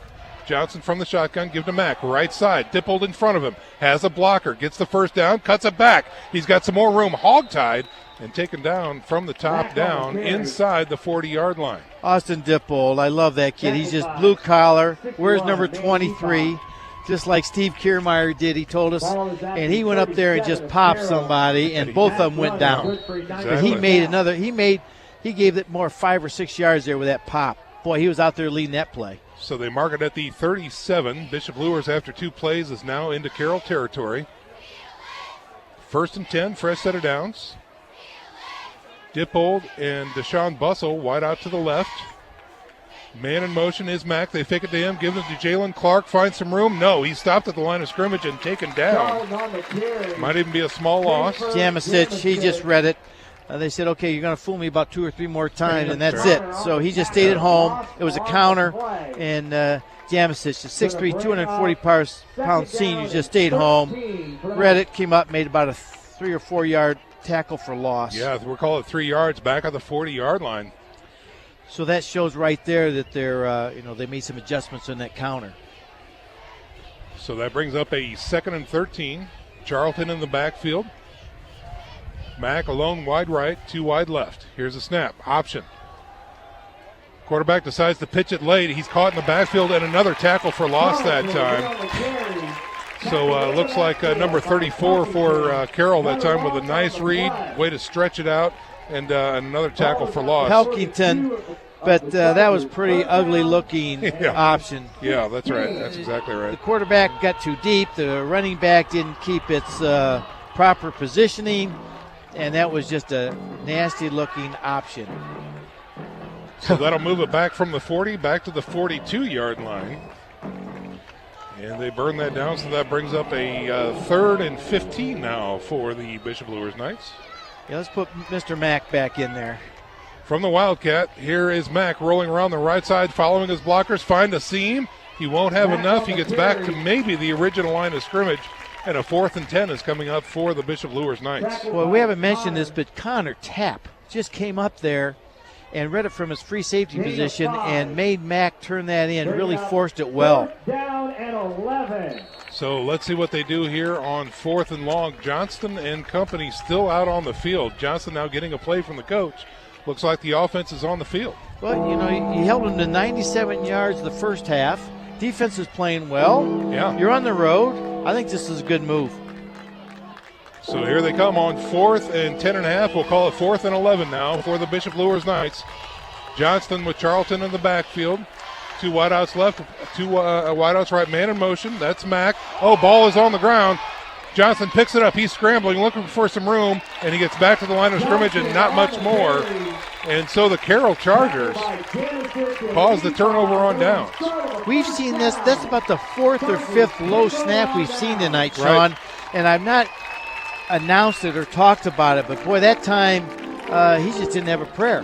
No, he surely did not. You're absolutely right. So Carroll will take over in good shape. 1st down and 10 coming up for them on their own 39-yard line. There's that first drive. Bishop Luers stopped on the 40 or the 38-yard line. So this is Carroll's first attempt in the second half. So let's see what happens. 12-7 is your score. Carroll trailing from the shotgun. Here's Aiden Smith. Here's a snap. Give to the tailback through the middle. He finds some room. Dashing through there is number 22 for Novotny. That for Carroll that time. And he'll have enough for a first down. Godfather, what'd you have? Well, that's what Coach Dinan was telling them in there. We've got to stop this drive and get some mummo, get the ball back, go down and score and take this game back. And I'll tell you what, you don't want to feed the bear in a game like this. And I think right now the Chargers have the mummo. Ball resting at the 50-yard line. 1st and 10 for the Chargers. Trips to the right, 1 wide left, and a single setback. Smith from the shotgun, rolls to his left. Option, slips down and falls at the line of scrimmage. And he just has slipped. He had a little room to run, tried to cut. So, and on this beautiful field, we should mention it again. This is gorgeous field. I was down on there. It's like a baseball field, professional baseball field down there. What a great, great turf. So again, they try the read option. The quarterback slips down, bringing up a 2nd and 10. Same formation, trips right, single setback. Rolling to his right after the snap. He's got a little pressure. Still rolling, still looking. Has pressure, guns it down the field right. He's got a man open. It is caught inside the 10 and taken down inside the 5-yard line. And that's just too much time. I mean, Smith rolled out and he got the edge. No one was in front of him that time, so he had a chance to look downfield, kept his eyes downfield, and the receiver from the backside just kept running his route. Perfect throw on the run. So a 47-yard hookup from Aiden Smith to Hayden Newland. Again, Newland was the receiver for that fade pattern in the corner as well. Aha. So he is a tremendous receiver for the Carroll Chargers here. Number 83, Newland senior, 6'2", 165, and now Chargers are threatening. T formation. Snap, give to the man in the middle. Bowls his way to the end zone. Touchdown. Middle linebacker, number 5 for Dylan Connor. Dylan Connor. A member of the homecoming court. He says, hey, that's okay, that homecoming court. Give me the football. I'll knock somebody over and go in for 6. And that's exactly what he did. Bounced off a tackle and ran it in hard, and Carroll now on top by a point. Okay. They'll probably go for 2, Sean. Yeah. And we've mentioned this before. As a coach, you have a little card because sometimes you have to think of it quickly. Yep. And it tells you what scores you have if you should go for 1 or go for 2. So here they're up 13-12. 1 point really is not going to help them. So they want to be up 2 points. So at least a field goal ties them. So 1 point doesn't do them any good. T formation, Smith under center, fake. Rolls to his right. He's got pressure, and he is going to throw into the end zone. Yes! He converts to number 2, Jordan Schmeling. There's a big-time play. We talk about Division I players that play on Saturday. There was one. He faked it. He rolled out. Luers had to buy the jersey, trying to pull him down. He was strong enough. He just keeps looking down the field and finds his receiver. Great Godfather, play. what do you have for us? Well, that's what we talk about so often is arm grab tackles or blow people up. I prefer to blow people up. The arm grabbing, the guy can still throw the ball. That's exactly right. He put it on the money. And again, number 2, that was a huge catch by Schmeling to go up and get that one. So Carroll now 15, the Bishop Luers Knights 12. So Carroll comes out after halftime mark, stuffs the Bishop Luers defense, comes right back and scores on their first possession. And they were good possessions. I mean, They had some good plays. They ran, Novotny ran that first one. Smith got outside with nobody in his face for that long touchdown pass. And then Mr. Dylan Connor, sir, takes it in. Yeah, that's exactly right. Wow, well, we have, again, 2 heavyweights. That's right. Now let's see what Luers does. SAC football at its finest on display here at Carroll. As the Chargers are now on top, 15-12 with 7:37 to go in the third quarter. And they prepare to kick this one away left to right on your radio dial. I'm going to show my smarts like Joe Wharton. This is what he would say. I'll bet you they're not going to kick it to Matt. I thought you were going to say this one's going to go all 4 quarters. That was coming. Okay. All right. So here's Jack Shannon preparing to kick this one away for the Chargers. From the 40. Short kick. And it's Mack who has the ball. And he's at the 30-yard line looking for a seam. Gets out to the 35 before he's taken down and swarmed over. Oh, they fooled him. Mack was in the middle of the field. That's right. And when the kicker was going out to kick it, they switched positions, so it did go to Mack. So, again, nice return that time. Good field position for the Knights as they're going to start out 1st and 10 from their own 35. Good coverage. So we've got 7 minutes and 30 seconds remaining here in the third quarter. Carroll on top, 15-12 over Bishop Luers. And it looks like number 15, Jack Johnston, will be our quarterback to start off this drive. Second drive of the second half for Bishop Luers. Here's a snap, give to Charlton, right side, goes inside, has a little room, gets knocked down after about a 4-yard gain. On the tackle. Connor Tapp and Pelkington, I believe, on the tackle. Gain of about 5. Ball resting out the 39-yard line. What do you have, Godfather? Well, I just want to say, Connor Tapp, I mean, when he hit our running back, he didn't gain another inch. Matter of fact, he went backwards. these guys know how to hit on the Carroll Chargers. Yeah, you're absolutely right. Good call there. All right, we'll call this a 2nd and 6 yards now for Bishop Luers. Single setback. Johnson looks to throw. Throws it out to the flats. It's picked off. Easy pickings. He's going to run this one back for 6. That is number 34 for the Carroll Chargers with a pick 6. Gavin Pelkington, Johnson threw it out. The receiver slipped, but Pelkington read the route, just stepped in front of it, and took it back in. And we've got a flag on the play as well. This one thrown at about the 20-yard line. Let's see what the officials tell us here. I have an idea, but I'm guessing it's going to be over-exuberant celebration. Could very well be. Let's see. As the white hat comes out to tell us the touchdown is good. We've got a personal foul against Carroll. All right, so that was after the pick 6. Yeah. That's why Coach Dinan was out there about the numbers, talking to the referee to make sure that was after the touchdown was scored. So the PAT coming up for Carroll.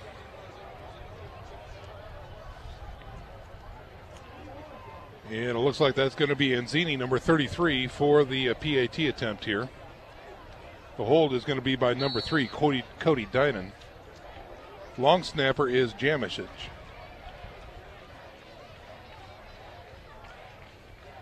Here's the snap. It's good. The hold is good. The kick is up. And Carroll puts another point on the board. 22-12 now is your score with 6:42 to go here in the third quarter.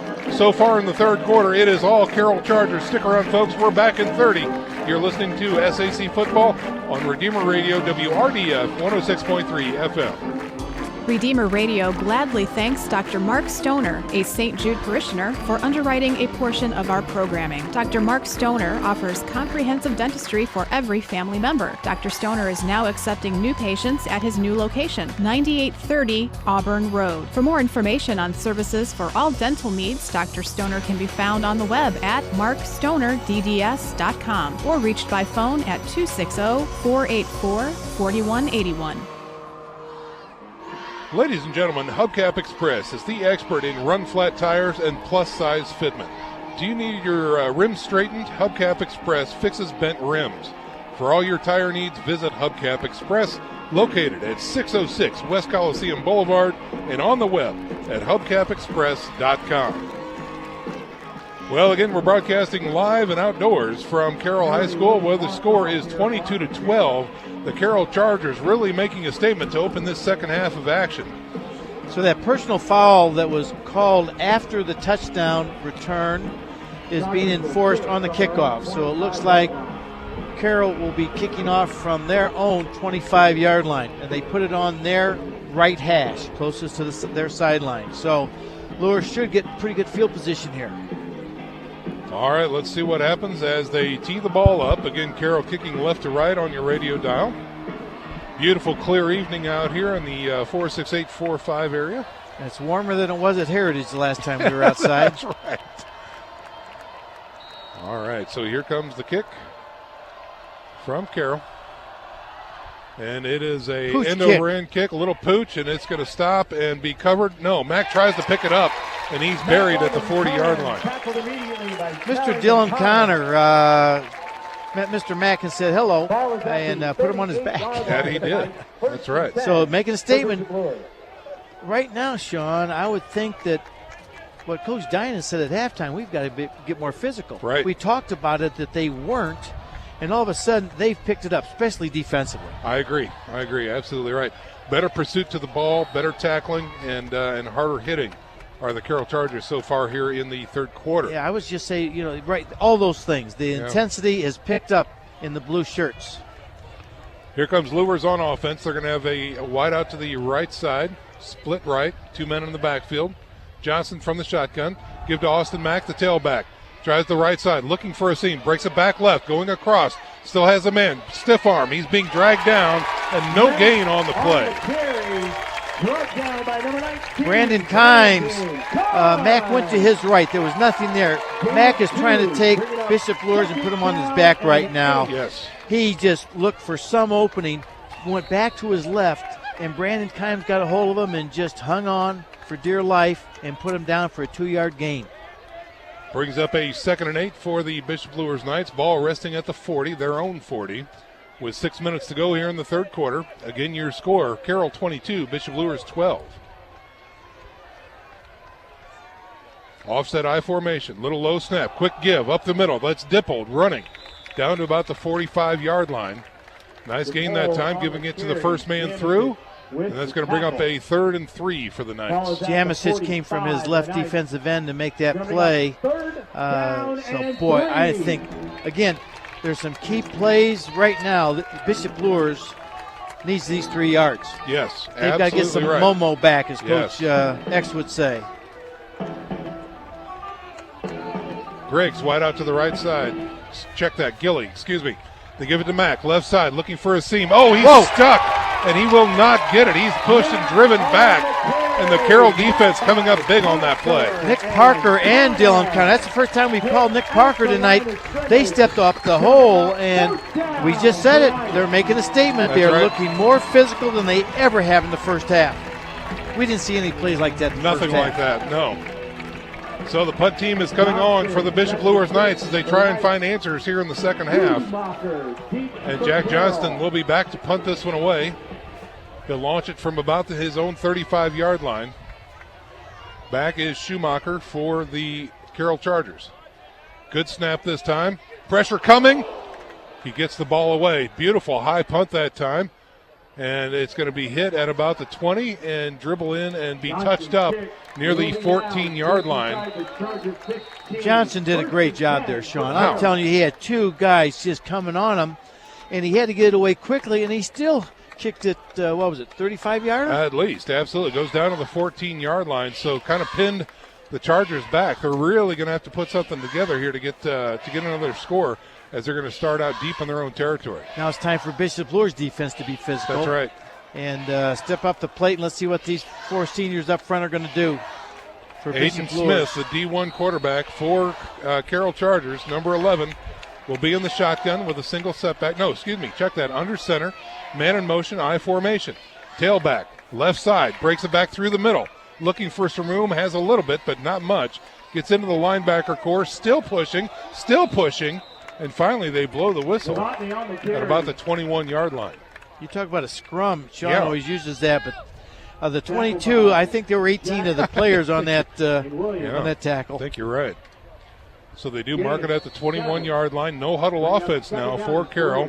Carroll in the eye now, Sean. Yeah, they press that intensity. Quarterback under center. I formation, wideouts to the left. Now man in motion, sliding back through the middle. Looking for some room. Hit at the line of scrimmage and swarmed over. Not much there for Carroll. Novotny on the carry for the Chargers. And I think he's going to lose a couple yards, actually. He just had Jett and Williams, the 2 tackles, just stuffed at that time.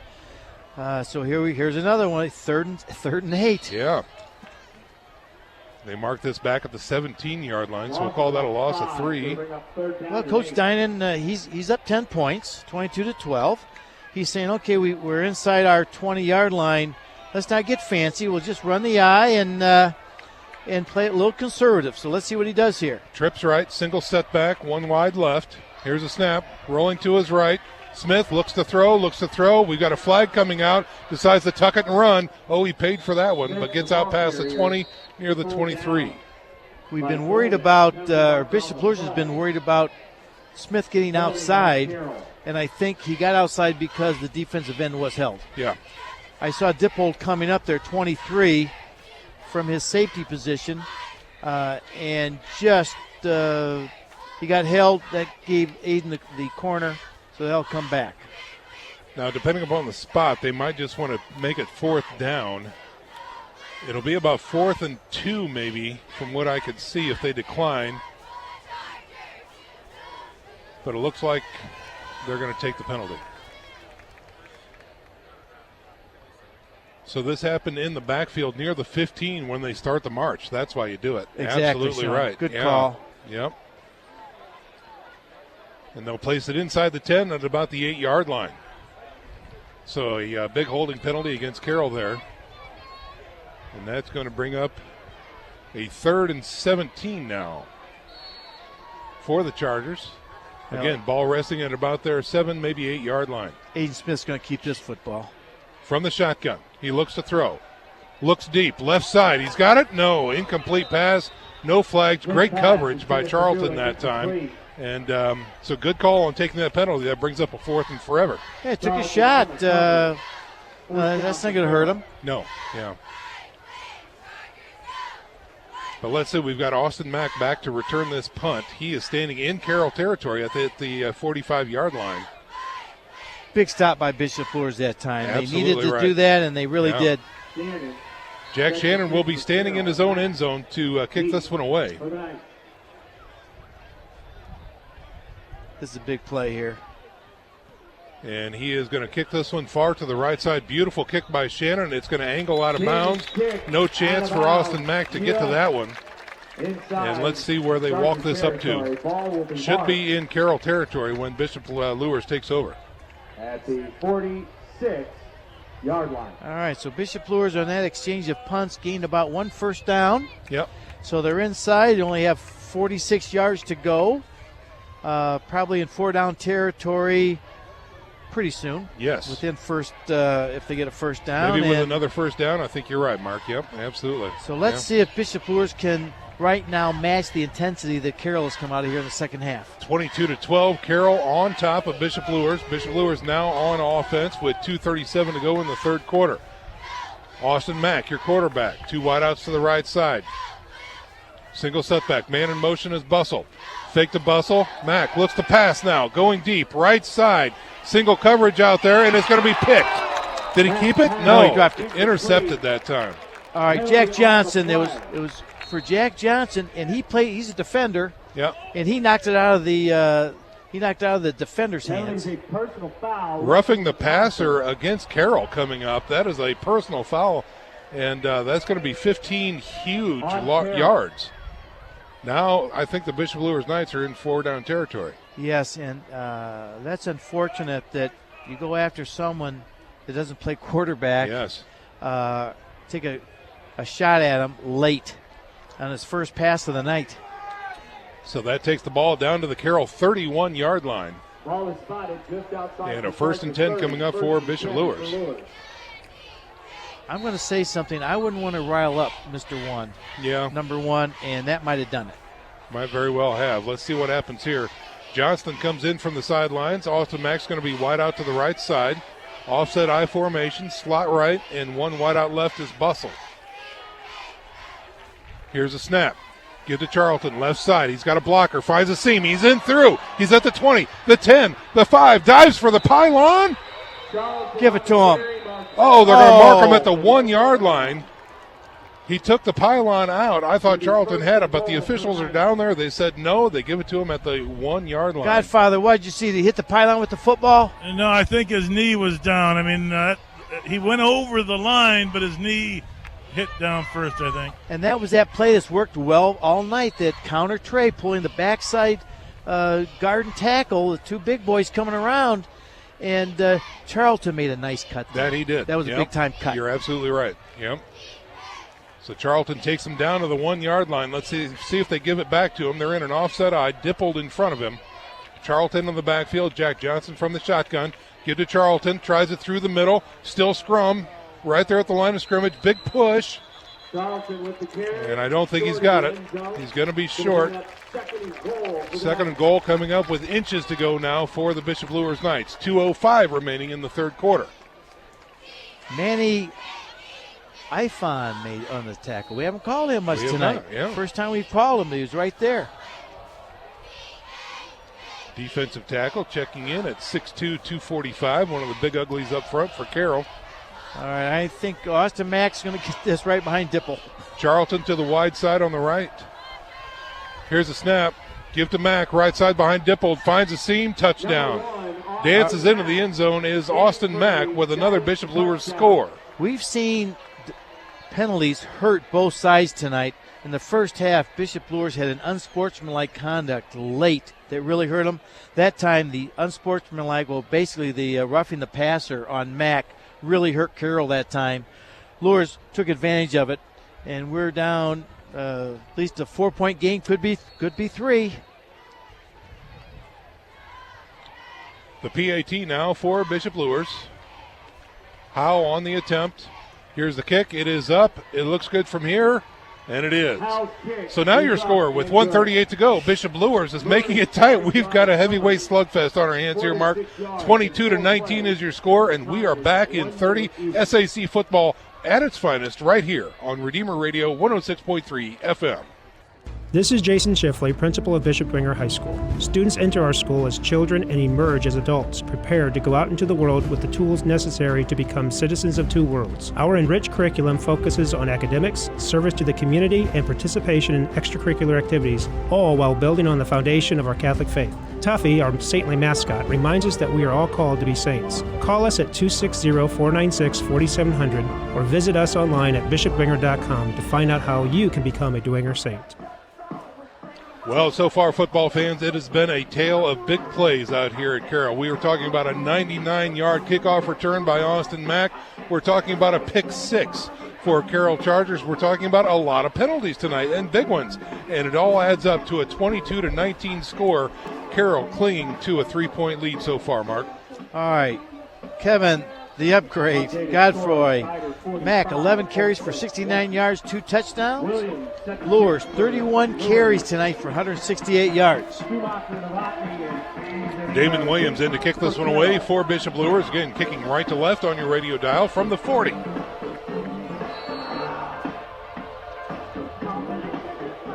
Schumacher, Osvan, and Zavino, and Novotny back deep. Here's a return. Novotny trying to get his way through the middle of the field. Takes it out to about the 35-yard line for Carroll. And Zavino, get that name right one of these times tonight. Let's check in with the godfather of football, Dave Eggs. Well, I just think it was so important that those Knights responded in the third quarter after 15 unanswered points. They needed to make sure that the Chargers knew they're still around. They haven't gone to sleep. They needed to tell me that they weren't asleep. Glad they scored in the third quarter. Now let's see what the Chargers do. It's such a talented Charger offense. You're absolutely right, Godfather. Hats off to both of these squads so far. We have a whale of a contest here, getting ready to finish up the third quarter here. Here's Carroll on offense. Oh, broken play that time. Smith tries to hand it off left, and the tailback went right, and he still makes a silk purse out of a sow's ear as he finds a seam on the left side. We do have a flag coming through, but that could have been a gain of 8, possibly 9 that time by Aiden Smith alone after the broken play.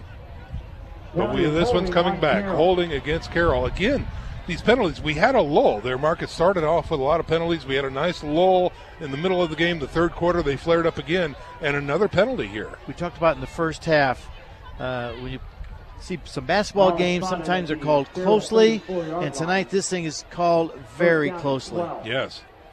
All right, so first down again, 1st and 12 coming up for Carroll after the penalty. Offset I formation, Smith with a shotgun.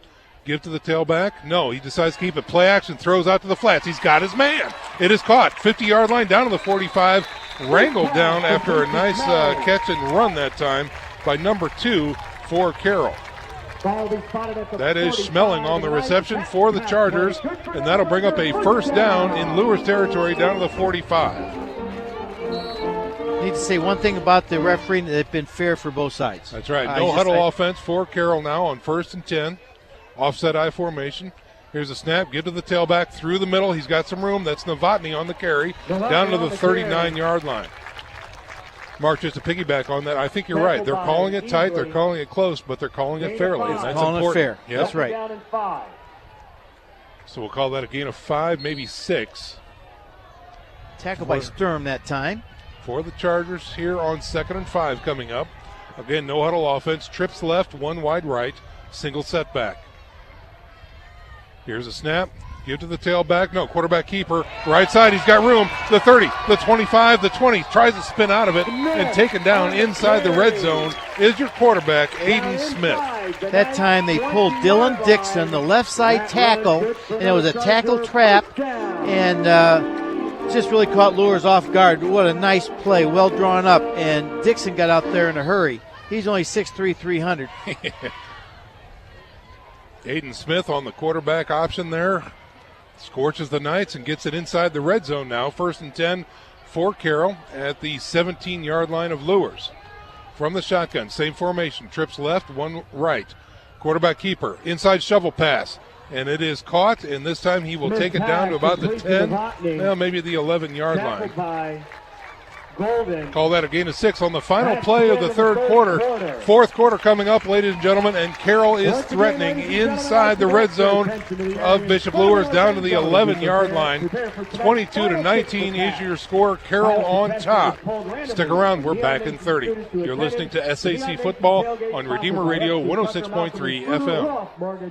Think of Briscoe Dentistry for your family's dental care. Dr. Todd Briscoe and team know that your body is more than just teeth and gums. Your oral health affects the performance ability of your entire body. And on the field or court, you want your body to perform at its best. So trust Dr. Briscoe and team to provide the ultimate in preventative, periodontal, orthodontic, restorative, and cosmetic dentistry. To optimize your body's performance, contact Dr. Briscoe at 260-486-9950 or on the web at briscoedentistry.com. Welcome back to live action, ladies and gentlemen. It is the start of the fourth quarter in a slugfest here at Carroll, where the Bishop Luers Knights trail the Carroll Chargers 22-19 is your score to start the fourth quarter. What do you have, Mark? Because Kevin is the best stat man ever. I know, right? We talk about penalties. Here we are. Bishop Luers, 7 penalties for 80 yards. Carroll, 7 penalties for 75 yards. Yeah, there you go. So he's hearing us. Smith, 10 of 17 for 136 yards, 1 touchdown, 7 carries for 43, showing his versatility.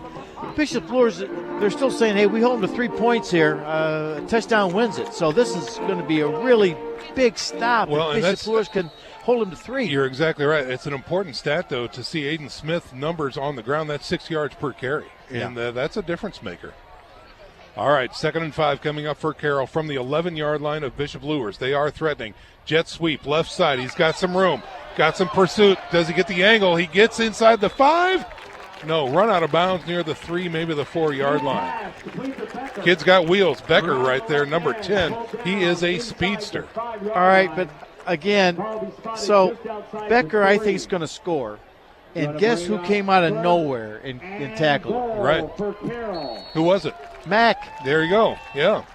Mack came from his free safety spot to catch him. I thought he was in. All right, here we go. They are threatening short yardage now for Carroll as they give it up the middle, and he does not get in. Looks like number 6 was the ball carrier that time, and that is was that Jamesich on the carry? No, I think that's Connor again. Connor, number 5. Yeah, 5. 5's close to 6. Yeah, well, it's a long way away, too. So a tackle for loss that time. Marks it back at the 4-yard line. No, it did. Okay, I got it. It kind of looked like 6 from here. Yes, thank you. T formation on 2nd and goal. Give to the third man through. Left side, he bounces it in. Is that Novotny on the carry? He's at the goal line. He does not get in. Look at this stand by Bishop Luers with the back up against the wall. Chance Richard stood him up. I didn't see the next person to come in, but boy, 3rd and goal. From the 1-yard line, I think Connor Neely with number 85 was in on that play too, Mark, for the Bishop Luers Knights. That's 3rd right, and goal good. from the 1 here. Carroll, the faithful, are now on their feet. They want to score. T formation, quarterback under center. From the 1, quarterback keeper trying to find his way through the middle, punches it through the right side. No sign. Yes, from the sidelines opposite, we've got a touchdown. Aiden Smith on 2nd and 3rd effort was able to get through the scrum and punch it over the line. We saw this the first half where he's quarterback sneaked those 3 backs in the backfield, just got on his back and made the push, made the difference. Yep. So Carroll and a 1-yard touchdown run by Aiden Smith Diamond Hole and Zini for the extra point try. 28-19 now with 10:37 to go in the contest. The PAT coming up. Kick is up. And it is good. And Zini, number 33 on the PAT, is good. 29-19, a 10-point lead by Carroll with 10:37 to go here in the contest. We're back in 30 seconds. You're listening to SAC Football on Redeemer Radio, WRDF 106.3 FM.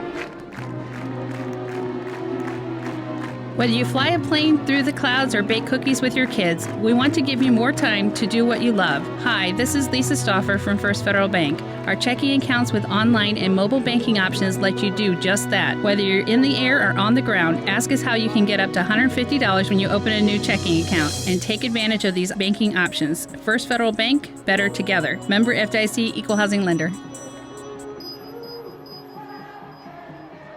We are back to live action here. 10:37 to go in the contest. The Carroll Chargers have now distanced themselves from the Bishop Luers Knights by 10. 29-19 is your score.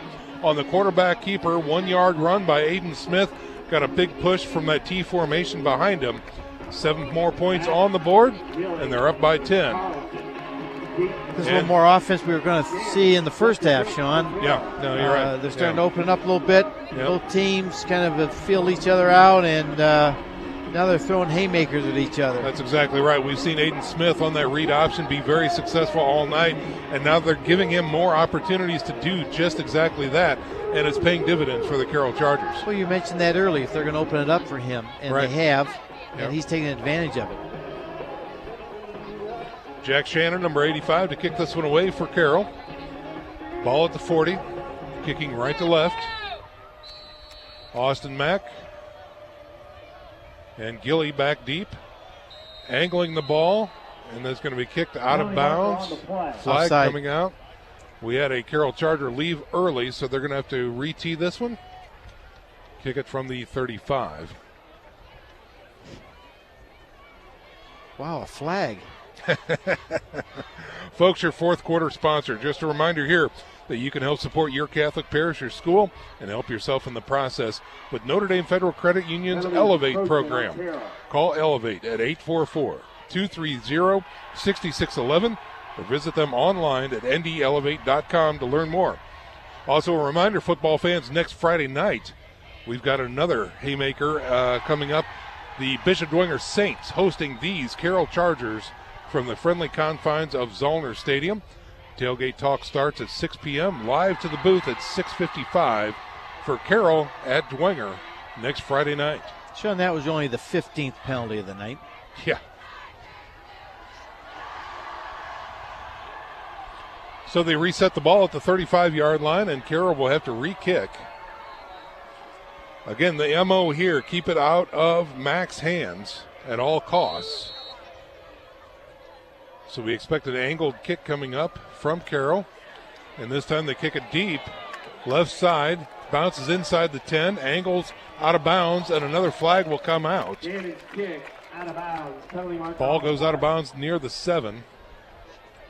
Mac tried to make his way over to get that ball. Yeah, very similar to the one that he ran back. He was about the 15-yard line. They tried to kick it over his head to his left. He ran over there, but he saw it was going to go out of bounds.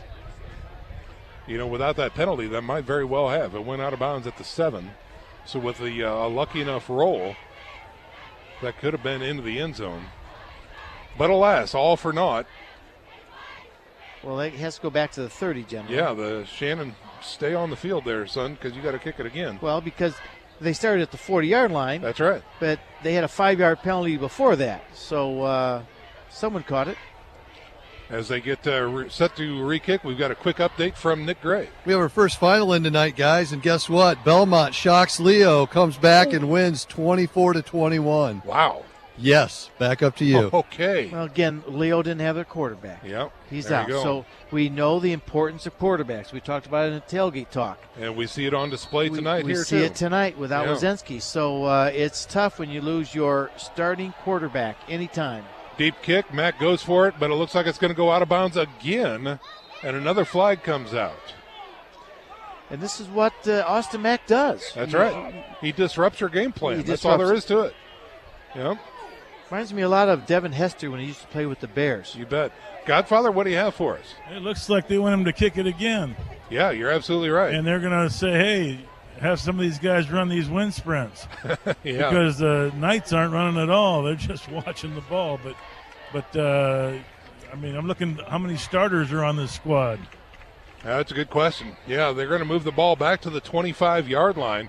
Again, we started at the 40, moved back to the 35, then the 30, and now we're at the 25.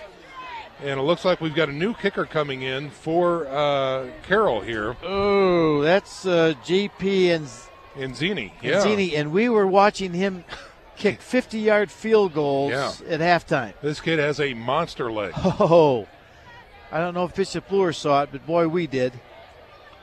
Back deep is Gilly and Mack. And let's see what Anzini does with this ball. High end over end kick. Mack's going to have a play at it.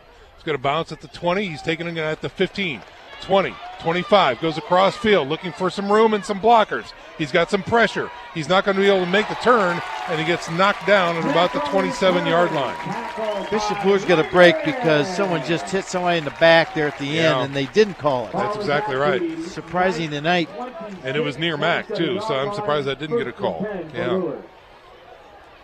So after all that, Bishop Luers will take over 1st and 10 at their own 27-yard line. Here, Luers thought they were going to get the ball about the 40. Mm-hmm. And they bring in Anzini, and he kicks it deep, and they get him down to 27. So here we go, 10:28 left, 29-19. Carroll leading. Jack Johnson and company on the field for Luers. Here's a snap. Give to the tailback. That's Charlton. Left side, tries to break it out. Won't have much as he gets maybe back to the line of scrimmage on the far side of the field. That might be a tackle for loss. Couldn't see, it's on the far side of the field. Couldn't see who made that tackle. We'll call it a host of Chargers at this point. No gain on the play, bringing up a 2nd and 10.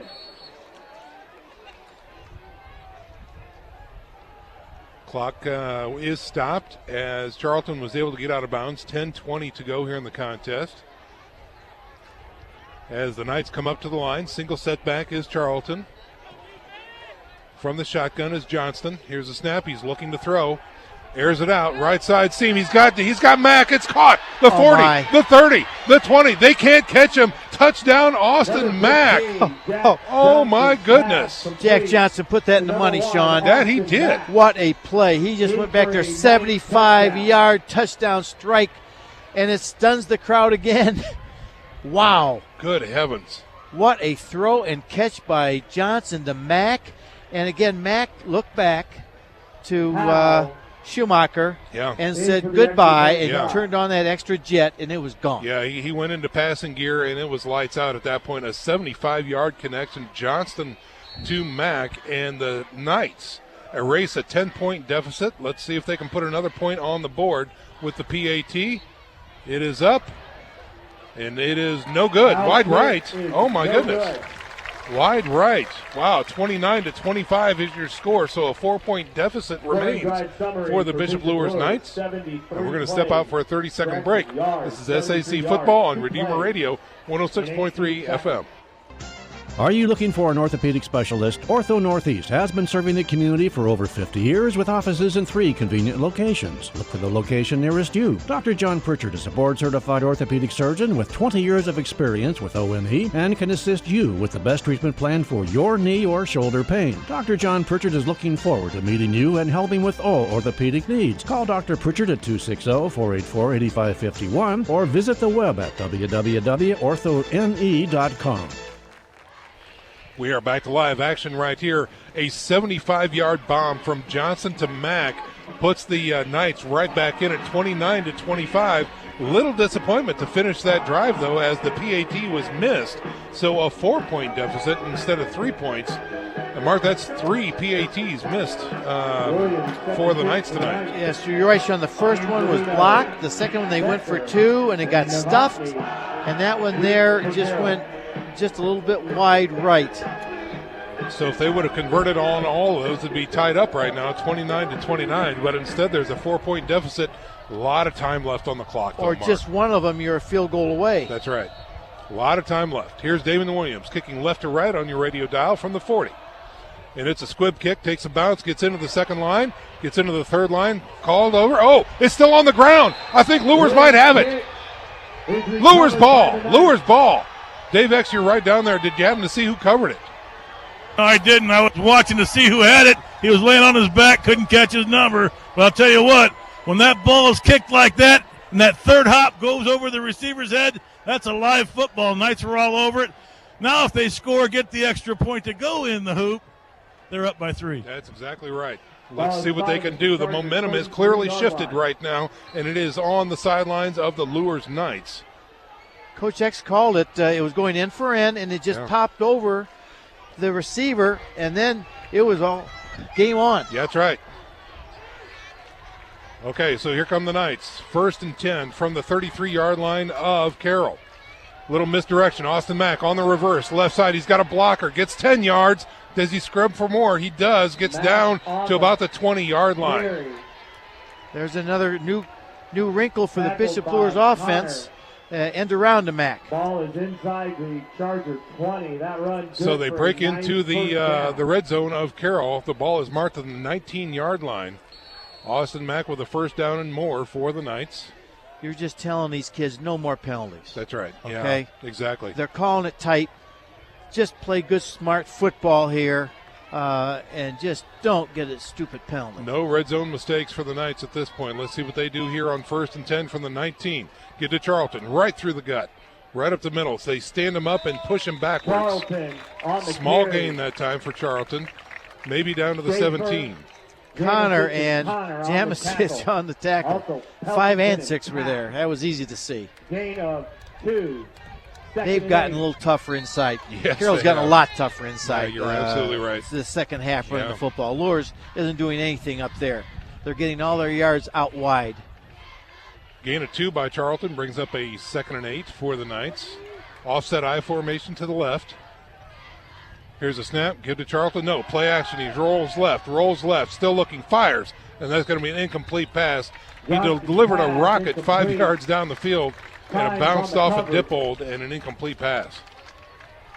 He was going, as Sean called, going to Dippold in the flat, and he just was too close to him, and no one was there. He just should have thrown that one out of bounds. Right. Sometimes just have a bad play, and that one just didn't work. So he fired it. 2 down territory for Bishop Luers. 3rd and 9 coming up for the Knights. Inside the red zone at the 19-yard line. Stretch that 17-yard line of the Carroll Chargers. Single setback now. 2 wideouts to the right, including Mack on the wide side. Here's a snap. Give to Charlton, left side. He's got some room. He's got the first down. He stays in bounds, tiptoes out of bounds inside the 10-yard line. Inside the Carroll 10. So we're going to mark this one at about the 7, it looks like, and that will be enough for a 1st and goal for the Bishop Luers Knights. Charlton's good vision showed up there. It looked like there wasn't much there, and he found that little hole, that little seam, and just shot for 5 yards and got the first down. You know, we cover the Bishop Dwenger Saints and we cover the Bishop Luers Knights, and what we see out of both of those running backs, Charlton and Almon Clark, both these kids know how to get skinny when it counts, and that was on display right there by Charlton. Great point. 1st and goal for the Knights from the 7-yard line. Now we've got a flag. Just what we talked about. Yep, a red zone mistake by the Bishop Illegal Luers procedure Knights. by one of the offensive linemen. So you go from 1st and goal. Still 1st and goal. 7 to 1st goal to 10. From the 12, Godfather, what do you have? Well, hey, I'll tell you what. I see aggressiveness on both sides. 2 great football teams battling this out. Sometimes you're out here and it's lopsided. This is 2 great teams. That was an aggressive offside. They run to the line of scrimmage. They get down. They get set. They want to kick this to the end zone. All right, 1st and goal from the 12. Single setback. Johnson from the shotgun. Give to the tailback. That's Mack looking for a seam. He's got it. Into the end zone. Touchdown. Austin Mack with a score for Bishop Luers. Puts them on top with 9:02 to go. I believe that's Austin Mack's 5th touchdown of the night. And that was that play that they've had good success with all night, pulling the backside guard and tackle. Yes, indeed. Godfather, what do you have? Hey, I know earlier Mark said that number 1, Austin Mack, wanted to put this team on his back. Don't get him mad. And I'm telling you, I felt that the whole drive. He was involved all the way through. All righty. So let's see if they can convert on this PAT. Here's a snap. The hold is good. The kick is up. It looks good from here, and it is. All right. 32-29 is your score. The Bishop Luers Knights on top of Carroll with 9:02 to go in the contest. We're going to step out for a 30-second break and catch our breath. What a fight here at Carroll. Ladies and gentlemen, you are listening to the best of the SAC right here on Redeemer Radio 106.3 FM. Hello, I'm Tom Steele with Tom Steele Tire and Auto Repair, a family-owned business for over 35 years. We carry all major brands of new tires as well as a large selection of quality used tires to save you money. We do all types of auto repairs, be it brakes, alignment, or just fix your air conditioning. Tom Steele Tire, North Clinton or Illinois Road. Give us a try. You'll be glad you did. We are back to live action here, ladies and gentlemen. 9 minutes to go in the contest. Bishop Luers 32, Carroll 29. Mark Watts, what do you have for us? Last week, Austin Mack had 9 touches in 45 plays. Tonight, 11 carries for 69 yards, 2 touchdowns. He has a total of 382 total yards with the kickoff return, 5 touchdowns. He has taken, when Wazinski went down, and especially I thought when he got hit on that roughed on that pass he threw. Yeah. He's taken this team on his back and said, all right, boys, let's go. He put the chip on the shoulder and daring them to knock it off. Here's Bishop Luers, Damon Williams, again with the squib kick up front. It is covered this time by Carroll, and they will have great field position near their own 45-yard line. Well, we know that Carroll's got a heck of a field goal kicker. He kicked a 50-yarder at halftime. Yes, so anytime they get about the 25, 30-yard line, they've got someone that can at least kick it. Real fast, let's check in with Nick Gray with scores and updates from around the area. Sorry about that. My phone just died. Anyhow, Bishop Dwanger's beating Southside 57-0. Northside's up on Northrop 34-16. Snyder is turning it on in the third and fourth quarter. They're up on Homestead 52-27. Wow. And like I said before, Belmont did end up beating Leo 24-21. Back up to you guys. 1st and 10 for Carroll from their own 45-yard line. Single setback, trips to the left. Smith, option, decides to give it away. Novotny around the right side. Good call that time as he made the edge and gets a nice gain into Bishop Luers territory. At a final score, Snyder 52, Homestead 27. So let's see here. They mark it inside Bishop Luers territory down to the 47-yard line. It's going to be 2nd and 2 coming up for Carroll. Single setback, trips to the left. One wide right. Smith from the shotgun. They're going to flow to the left side. Smith on the quarterback keeper has pursuit. He's going to have enough for the first down. Not much more as he gets it inside the 45-yard line down to about the 42. The ball's at the 42. That play. Carter Gilly that time, he was running Smith out of bounds, and he just put his hands up like I didn't do it. So he knows. 1st and 10 now for the Carroll Chargers inside Bishop Luers territory. Ball resting at their 42-yard line. I formation now, quarterback under center. Here's a snap, rolling to the right, give to the tailback. No, play action, looking to throw. He's got pressure. He gets swarmed under and sacked. Sturm, number 99, comes in, wraps him up, and throws him to the ground. And it looks like Smith is still on the ground. Looks like Sturm threw him on his shoulder. It was a legal play. Yeah, no flags. No. Yeah, but it was a big hit. It was a big hit. That time, Carroll came out, unbalanced line, tackle and guard, and then the center, trying to lure Luers to go to their strong side. And Bishop Luers didn't take it and really had good backside pursuit on Smith. Looks like Smith is going to come out for a little bit, a little dazed and confused, coming to the sidelines. Ian Miller, number 8, checking in. He's a junior quarterback, 6'1", 175, number 8, checking in for Carroll. That sack that time will bring up a 2nd and 15 for Carroll. Real fast, Godfather, what do you have? Yeah, I find it interesting. The Knights got the lead back, but still outscored by the Chargers 22-20 the second half. Trips to the right, single setback on 2nd and 15. Give to the tailback through the middle. It's broken up and stopped. Maybe another tackle for loss that there. Looks like Richard, I think, came in, number 41. Mark, did I get that call right? Yeah, Chance. Richard just shot in, read the play. Probably think the new quarterback's not going to keep that. They're going to probably give it. Good play. And Aiden Smith back on the field for Carroll. No huddle offense. Trips to the right, one wide left, and a single setback. Facing a 3rd and 16. That was a tackle for loss for Richard. Here's a snap. Rolls to his right. Looking to throw. Has time. Throws it deep. Overthrown that time. His intended receiver was Cody Dinan. And they just couldn't make the connection. Looked like Bishop Luers was in some type of zone that time. He was covered short and long. Yep. But Luers did a nice job getting somebody in his face that time. Yep. You know, he's got to look through somebody. He's maybe not pressured, but there's someone there that he just can't sit out there and look and look and look. So really impressed by Bishop Luers. They're contained most of the time tonight. The incompletion brings up a 4th and 16, and the punt team is on for Carroll. Back deep is Mack. They get the kick away, again angled out of bounds, and no return there as the cheerleaders have to duck. We've got 7:28 to go here in the contest.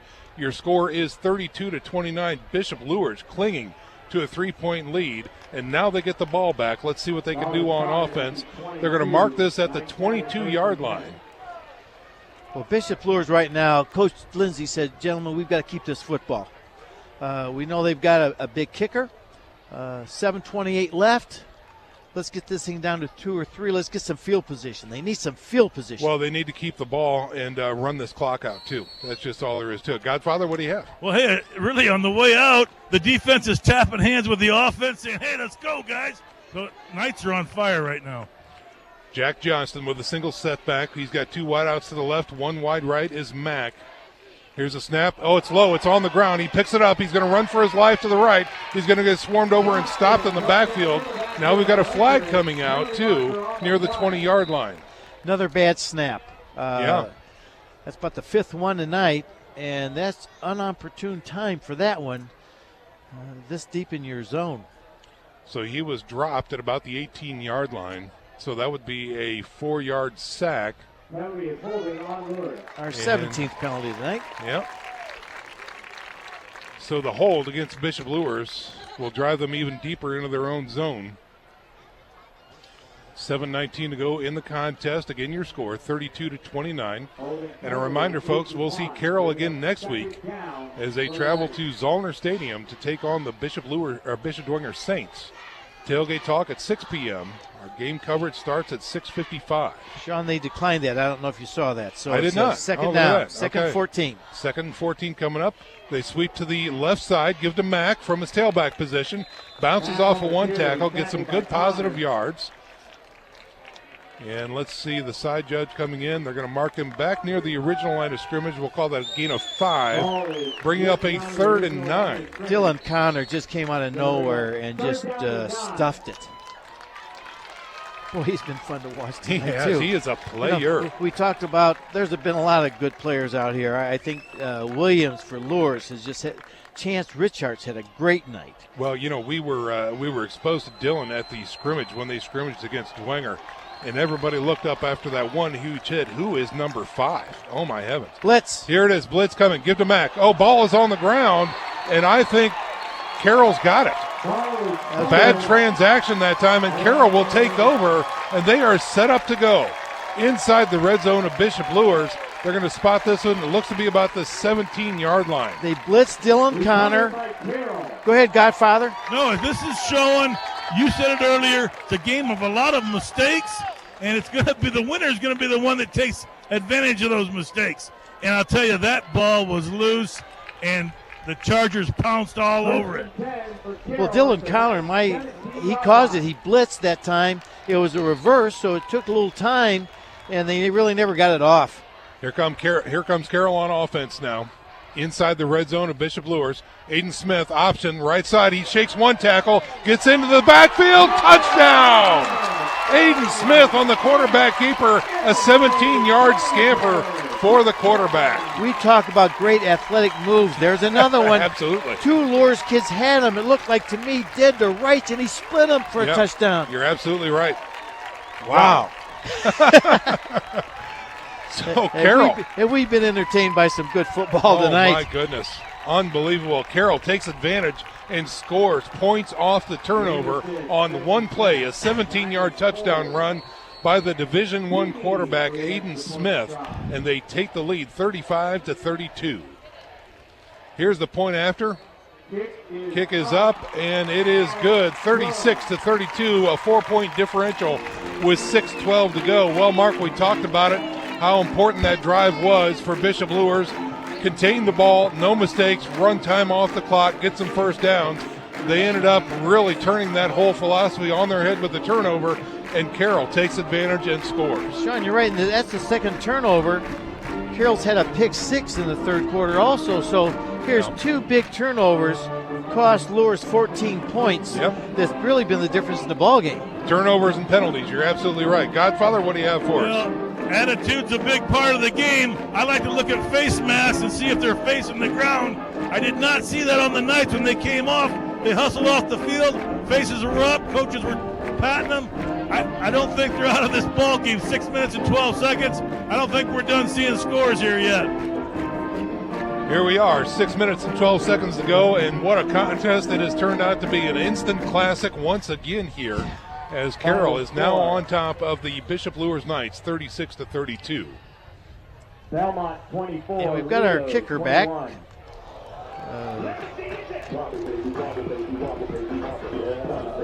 Number 33, Enzini, is back. He replaced, I believe, Shannon. Yeah, Jack Shannon, number 85. So Enzini is in, number 33. This is the kid we saw during halftime making 50-yard field goals. Enzini just made that extra point, too. So with this big leg, they might try and punch it into the end zone here. Yep. Wind up in the stands still a factor, man, not so much down on the field from the reports we're getting. The whistle blows from the 40-yard line. Anzini with the kick, puts his leg into it, and it's a high, beautiful end-over-end kick. It's going to be short, and Mack has it at the 20. Around the left side, he's got a wall. The 40, he is at the 45, and finally taken down near the 47-yard line. Sean, how do you kick it to him? Wow, kicked it right to him. Kicked it right to him. Are you kidding me? I'm sorry. Godfather, what do you have? No, Nick and I were down here. We couldn't believe it either. They kicked it to him, and we both thought he was going to be good. He was real close. It's unbelievable speed. Yeah, exactly. Well, again, the Knights are set up with great field position off of that return at the 47-yard line. 53 yards to go for a score for the Bishop Luers Knights. Can they do it in 6 minutes and 4 seconds? Absolutely they can with the talent on the field. Let's see what they do here on 1st and 10. Twins left, twins right now. A man in motion going to the far side, giving a trips package. Here's a quick give. Trap play through the middle. That is Jalen Charlton dragging tacklers with him for a 9-yard gain down to the 44-yard line of Carroll. Well, Sean, it ain't over till it's over. Darn right. And for Yogi, I had to say it for him. Yeah, good call Bless there. his heart. That's right. And it ain't over right now. 50% of this game is 90% mental, okay? Keep that in mind. Oh. So a 9-yard carry there by Charlton. We better stop now. It's going to get out of hand. Oh, my gosh. I've got one more I've got to say. 2nd and 1 for the Knights. Mack in motion across the line of scrimmage, going to the far side. Here's a snap. Good to Charlton. Follows Mack. He's got a seam. He's got the cut. He's got the first down and more. Breaks a tackle near the 20-yard line. Finally taken out of bounds. They're trying to strip the ball away from him, and he gets the ball out of bounds near the 20-yard line. What a cut. Well, you said before he can get skinny. Yes. Yeah, surely can. So a tremendous run that time by Charlton. And he gets them right at the red zone door at the 20-yard line. What do you have, Godfather? Well, what makes it so tremendous when Jalen runs the ball is his patience. He looks, you can see his eyes watching, then he cuts to his right, goes forward a few feet, cuts to his left sideways. He's a tremendous runner. Great vision. Fun to watch. Absolutely right. 1st and 10 for the Knights at the Carroll 20. Charlton in the backfield, offset to the right. Man in motion, coming to the right side. Sweep, jet sweep, Deshaun Bustle. No. He's hitting the backfield, taken down, tackle for loss. Carroll coming up huge that time. Gavin Pelkington read it all the way, and it was just a sweep to the outside. Not there. That jet sweep has really not worked for the Bishop Luers Knights all night, unless Mack seems to have the ball. Well, the thing is, they double team Mack, then they run it to where he's double teamed. Right. So the extra defender is right there where you're running it. Yeah. I'd like to see him run it away from that. The two people on Mack. So at least you're running it away from one less defender. Charlton takes a break. Mack has a tailback now. They give to Mack around the left side, looking for a seam. He's found the seam. He's got the room. He's going to dash in for a Bishop Luers score. Are you kidding me? Unbelievable. A 23-yard run by Austin Mack to score. It looks like Carroll is overrun, and one of the linebackers overrunning that play because Charlton has done it. Mack has done it. They're pursuing you really well, and then these guys just turn it back inside and find the seam. They do, consistently. Whether it's Charlton or Mack, they've been able to gash that Carroll defense consistently on that side of the field. And that time, Austin Mack with a 23-yard run and score for the Bishop Luers Knights.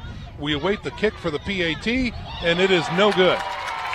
No good kick that time by Bishop Luers. So your score 38-36 now with 4:05 remaining in the contest. And we're going to go ahead and keep it right here and see if we can get some rundowns from Nick Gray as we catch our breath up here in the cage. Is what it is. Nick Gray, are you with us? Yeah, I'm right here, guys. Okay. Right now we've got Bishop Dwenger leading Southside 57-0. Last I heard, Northside was beating Northrop 34-16. We did hear there's the final. Snyder did have a tremendous second half and beat Homestead 52-27. Concordia's beating Wayne 21-0. The other final we have is Belmont over Leo 24-21. Hands Leo their first loss of the season. New Haven's beating Columbia City 42-14. East Noble's up on Norwell 49-0. Woodland's beating Jay County 21-0. And the other game I was following was DeKalb over Huntington North 46-7. So that's what we have now. Back up to you guys. Thanks very much, Nick. All right, Mark, what do you have? A couple of stats. Max, 6 touchdowns. Luers, 43 carries for 255 yards, 5.9 average. And Bishop Luers' offensive line has now gotten physical. Yeah. We said in the third quarter, Carroll's defensive line was more physical. Luers has now taken that physicality back, Sean. I agree. And now they're running the football really strong. They're blowing holes right open for Charlton and Mack, seemingly at will. Here's Damon Williams to kick this one away. Line drive shot. It's going to be taken at the 10-yard line, the 15, the 20, trying to find some room outside. Great open field tackle by Bishop Luers to limit the gain. Tackle at the 25-yard line. Schmeling is the kickoff return man for the Carroll Chargers. J.J. Foster that time, he made a nice play. He's the outside person on the kickoff. What you tell him, you just have to turn that inside, and he kept his ground. Nice open field tackle. Well, it really, from a fundamental standpoint, it was fantastic. He got close, he broke down, bit the ball, and did everything right. Okay, here's Carroll on offense. Trips right this time, one wide left on the short side. Again, read option. This time it's a handoff to Novotny, and he goes nowhere. He is dropped, hit at the line of scrimmage, and pushed back. Neely read that one. Yes. Call that no gain on the play. Marking it at the 24-yard line. Clock continues to tick. Under 4 minutes to go. 3:38 to go in the contest. 38-36. Bishop Luers on top of Carroll. Trips to the right. One wide left. From the shotgun. They flow to the right side. He's looking to throw. Smith looks. He's got time. Still rolling. Throws downfield. It is caught. And it's going to be enough for a first down. Dynan, number 3, on the catch that time, near the 37-yard line. That will be enough for a Carroll first down. Smith has been, I mentioned this a few times, he's the best I've seen running, throwing on the run. Yes. And that was right pinpointed. He had to pinpoint that thing in there. It was right there. So much composure under pressure on the run out there. But he converted. 1st and 10 for Carroll. from the shotgun. Here's a snap, a little high, but he's got the ball. Oh, tripped up in the backfield that time is Novotny, and he can't get anywhere. Elijah Jett tripped him up kind of literally. Yeah, that's exactly right. That's going to be a loss on the play of 1, bringing up a 2nd and 11. I think we got to be careful here as Justin Becker, number 10, checks in. He's going to be slot to the left side, part of a trips package. 1 wide on the short side and a single setback. It looks like maybe an audible here. Smith calling out to his players. He's looking to throw, rolls to his left or right, looks to throw deep downfield. He's got a man. It is caught, and it is in Luers territory. The strip is not good, and looks like Dynan coming up with a huge catch that time. Into the red zone, and now Carroll is set up 1st and 10 from the 15-yard line. What'd you see, Godfather? Well, you called it an audible. I saw the quarterback put his hands up like a touchdown, and I'm saying they're going to throw deep. Sure enough, that could have been a touchdown. Yeah. Nice tackle by the Knights. But, boy, both of these football teams are playing like champions to the finish. Great game. You're absolutely right. No one's quitting. No one's going home. No one's folding up their tents. Here they are inside the red zone with a 1st and 10. Carroll from the 15-yard line. Quarterback keeper, right side this time. Gets hit in the backfield, shakes a tackle. He's got 10. He's got a touchdown. Look at that. Aiden Smith on a 15-yard end around, and he scores against Bishop Luers. That kid's an athlete, huh? Wow. He can run and throw. That's why he's going to Northwestern. And, he looks like he's put Carroll on his back tonight. That's exactly right. And said, all right, come on, boys, follow me. Yeah. Sorry, didn't mean to interrupt, but, 2:07 remaining here in the contest. And Carroll answers. 42-38 is your score. And let's see what we have. Anzini for the PAT. Awaiting the snap. The hold is good. The kick is up, and it is good. 43-38 is your score. A 5-point margin here with 2:07 to go in the contest. Carroll once again takes the lead over the Bishop Luers Knights. We're going to step out for a 30-second break. You're listening to SAC Football on Redeemer Radio 106.3 FM. The right solution matters. First Federal Bank knows businesses come in all sizes, from family-owned to mid-sized enterprises, all the way to large corporations. And we believe banking solutions should too. Whether you're looking for a way to improve cash flow or finance a multi-million-dollar expansion, we're dedicated to finding solutions custom fit to you. I'm Perry Level. To learn more about First Federal Bank's commercial banking solutions, call me at 260-432-0022 or visit first-fed.com. After all, we're better together. Member FDIC, Equal Housing Lender. 43-38 is your score as the Carroll Chargers respond with the quarterback end around from the 15-yard line. Aiden Smith and company on top of the Bishop Luers Knights. Mark Watts, what do you have? Aiden Smith, 13 of 21, 208 yards, touchdown, 76 yards rushing, 3 touchdowns. So he's got 4 TDs on the night, 3 on the ground, and 1 through the air. Again, it was that perfect fade pattern to the left side over here in the end zone. It was. We remember that beautiful throw. And Max got 6 touchdowns. Yeah. So we'll see if Carroll scored too early. There's still 2:07 left. And that's exactly right. Bishop Luers is the best I've seen in the area in the 2-minute drill. So Yogi again, it ain't over till it's over. That's right. The one I wanted to say that he'd say you have to go to someone else's funeral so they'll come to yours. That's right. All right, Carroll and Anzini getting ready to kick this one away. Mack deep for the Knights from the 40.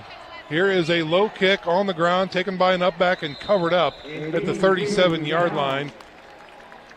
That is Sturm, number 99, on the coverage. And so Bishop Luers, 63 yards to go for a score. Again, a field goal won't do it. 43-38 is your score right now with 2:05 remaining in the contest. Carroll on top of Bishop Luers. I don't think Coach Dynan looked at his little card in his pocket, because at one point really didn't do him any good. Yeah. Being up 4, being up 5. Right, exactly. So at least being up 6 would have helped them. Yep. Here's the snap. Give to Austin Mack. Finds a seam on the left side. Tearing away from the tacklers and getting down to about the 46-yard line.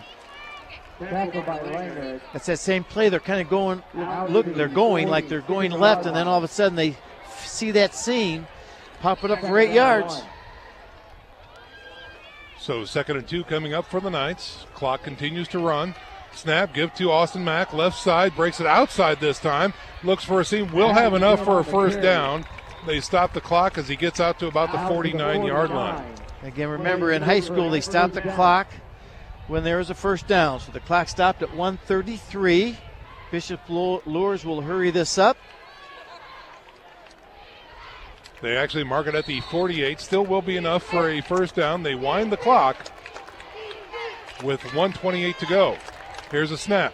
Again, give to Mack, left side, looking for a seam. Finds a small seam. He's going to run forward, get about to the 42, and it looks like Luers is going to have to burn a timeout here. All right, Bishop Luers, that play has been working the second half, but they only have a 1:19 left, so they're going to have to put it up in the air. That's right. At some point here, I think, to score, Sean. I don't think they're going to break a long one. They can't try to, run it that much to break a long one with only a minute 19 left. Yeah, you're exactly right. All right, well, calling all Knights. Gentlemen Knights, remember that on Saturday, October 17th, the Bishop Luers men's smoker will be right there on campus. On the big screen, Notre Dame versus USC. It's a 7 p.m. start. To get tickets for the event, you can contact the Luers Athletic Office or call Brent X at 341-8510. This sponsored by Union Savings Bank and Dave X. That's Saturday, October 17th at 7 p.m., the 2015 Luers Men's Night Smoker Party. Sean, are we surprised this is going down to the last possession? No, we are not. No. You're absolutely right. We anticipated this, and here we are. 1:19 left. Bishop Luers down 43 to 38. Carroll's up. Ball's just over midfield. 2nd down and 7. Luers has 2 timeouts left. Jack Johnson has twins left, twins right. Now Mack from the backfield comes out to the right side. Trips right this time. Here's a snap. He moved forward too quickly, and that's going to be an illegal procedure penalty against the Bishop Luers Knights. They had scored that on that earlier, put Mack in motion, and they set him right up the seam. But Mack turned it up a little bit too quickly. Well, folks, Redeemer Radio has one travel sponsor, and that's H&L Electric. Specializing in the commercial electrical needs for the business community, H&L specializes and can handle the smallest to the largest of projects for your business. Call Pete Henry at 357-0123. After the penalty, 2nd and 13 for the Knights. Same play. Trips right this time. Johnston looks to throw. Looks, he's got time. Airs it out. Deep right. He's got Mack. Oh, incomplete pass inside the 15-yard line. Just couldn't make the connection just out of his outstretched hands, and that's an incomplete pass. Oh, touchdown. If he had it. He had it. Put so much pressure on it. They scored on that earlier. Yes. And we figured it was going to come up the seam because it puts Mack one-on-one in the free safety. Right. Exactly. And when you're trying to go backwards on a back pedal and turning, and he's going full speed, 4.5, it's just tough. Exactly right. All right, so here it comes. With 1:11, the Carroll faithful are on their feet. 3rd and 13, trips to the right. Here's a snap. Charlton giving the ball. Oh, it's on the ground, and he covers it up, but a bad transaction, and they're going to have to burn another timeout here, and that's going to bring up 4th and 14 now for the Bishop Luers Knights. All right, they used Austin Mack as a decoy that time. They looked like they were going to throw out here to the right the same way, then they were just going back. Little draw with Charlton. Play. Yep. And bad transaction. Yeah. So again, the Bishop Luers Knights burn a timeout, facing a 4th and 14. This is the play so far. We've got 1:06 remaining in the contest. 43 to 38 is your score. Carroll on top of Bishop Luers. And again, without Wazinski, I'm sure Johnson didn't take too many snaps. So it's a different game. It's just tough. Yeah. The ball resting at the Bishop Luers 45 here. They can get a first down, get out of bounds, preserve the clock, and keep the chains moving. I don't know that they have to go for the home run ball at this point. No, you just need. You're right. No, Sean. They need 15. You're right. They need 15. That's all they need. Yeah. Well, 14 and a half will do. Big pressure on Bishop Luers' offensive line here. They've got to give Johnson some time. to throw this football. Single setback. Mack in motion coming out to the right side. Trips right now. Empty backfield. He's looking to throw. He's got time. Looks to throw. Steps up. Throws over the middle. And it's caught. It is caught. Deshaun Bussell comes up with a huge catch over the middle inside the Carroll 30-yard line. Wow. Huge catch. What do you have, Godfather? No, that ball was really, it was way out in front of him. He caught it, and he bobbled it, and he caught it on the way down and just secured it. Unbelievable. Deshaun Bussell with a huge catch for the Bishop Luers Knights, setting up with a fresh set of downs. And now we've got a timeout on the field. With 52 seconds remaining, Bishop Luers burns their final timeout. The ball resting now at the 29-yard line. Godfather, what do you have? Well, again, it makes me say, I mean, Nick's back here saying, wow, you got to tune into this on TV or on the internet tomorrow. Give him that. I mean, really, that catch was worth watching. No, you're absolutely right. SummitCitySports.com, ladies and gentlemen. Go to your computer, and if you have one of those slick smart TVs, you can get this on your big screen as well. This is an instant classic, Mark, and I surely will watch this game again because this is one of the most entertaining games I've been to. And I hope our broadcast is deserving of the action out here, Sean. Yeah, I agree. We'll find out because that was a Division I catch. I agree. You're right, yeah. That's one you see on Saturday afternoons. Yep. Coach Lindsay has just really touted him anyway and says how good he is. He says he reminds him of Mack when he was a sophomore. Well, and let's talk about that because, you know, we look at a catch like that and you're thinking this kid's going to the next level. No, this kid is a kid. He is a sophomore. Yes. Deshaun Bussell is a true sophomore here, and he made a huge, huge play. On 1st and 10, the timeout is over. In motion, Mack, short side, trips on the short side, looks to throw out to the flats. It is caught, going down. Oh, the clock continues to run as Bussell is not able to get out of bounds. We'll call that a gain of 6, maybe 7. And they put the ball at the 24-yard line. 35, 34. Here's a give to Austin Mack, going around the left side, just scampers out of bounds, just enough to get a couple yards and stop the clock. 28.5 seconds remaining, 43-38 is your score. Bishop Luers has the ball just outside the red zone at the 22-yard line of Carroll. 3rd and 3. You've got to get the first down. You've got 28.5 seconds left, and you have no timeouts left. That's right. You're about to have to throw it here. I agree. So are they going to go for the home run ball, or will they go the hitch route and just get enough for a first down is the question. Get the first down, spike it. You've got 3 downs to throw it in the end zone. That's what I'm doing right here. They line up with trips to the right, spread out well, single setback. Here's the snap. He looks to his right, looks to throw, throws deep, and it's going to be up, tipped, incomplete pass near the goal line. 2 receivers in the zone that time. Good coverage by Carroll. Bishop Luers' offensive line is doing a great job because Carroll is bringing, their front 4 is bringing everything. They know Luers has to pass, and Luers' offensive line's giving Johnson a chance to throw it. And it looks like Deshaun Bussell was hobbled after that play. They're going to have to call a timeout here. He is slow getting back to the huddle. They're going to push the play clock. 22 seconds remaining now. After the incompletion, it's 4th and 3 for the Bishop Luers Knights. Okay, he's just showing a 5-yard out to Bussell and get out of bounds. Mack as the tailback, 2 wideouts on the short side, 1 wide left. Give it to Mack. He slips and he falls down and does not get the first down for the Bishop Luers Knights. Oh my gosh. The ball is turned over and Carroll will walk away with a victory here as Bishop Luers has no more timeouts. Your score 43-38 with 17.9 seconds remaining in the contest. James Jamasic was right there. Mack cut inside, just slipped. Godfather, what do you have for us? Well, you say they walk away. I say they hustled all the way to the victory. The Knights hustled. The Chargers hustled. What a tremendous ball game. I just can't. This is what I would like to watch every week.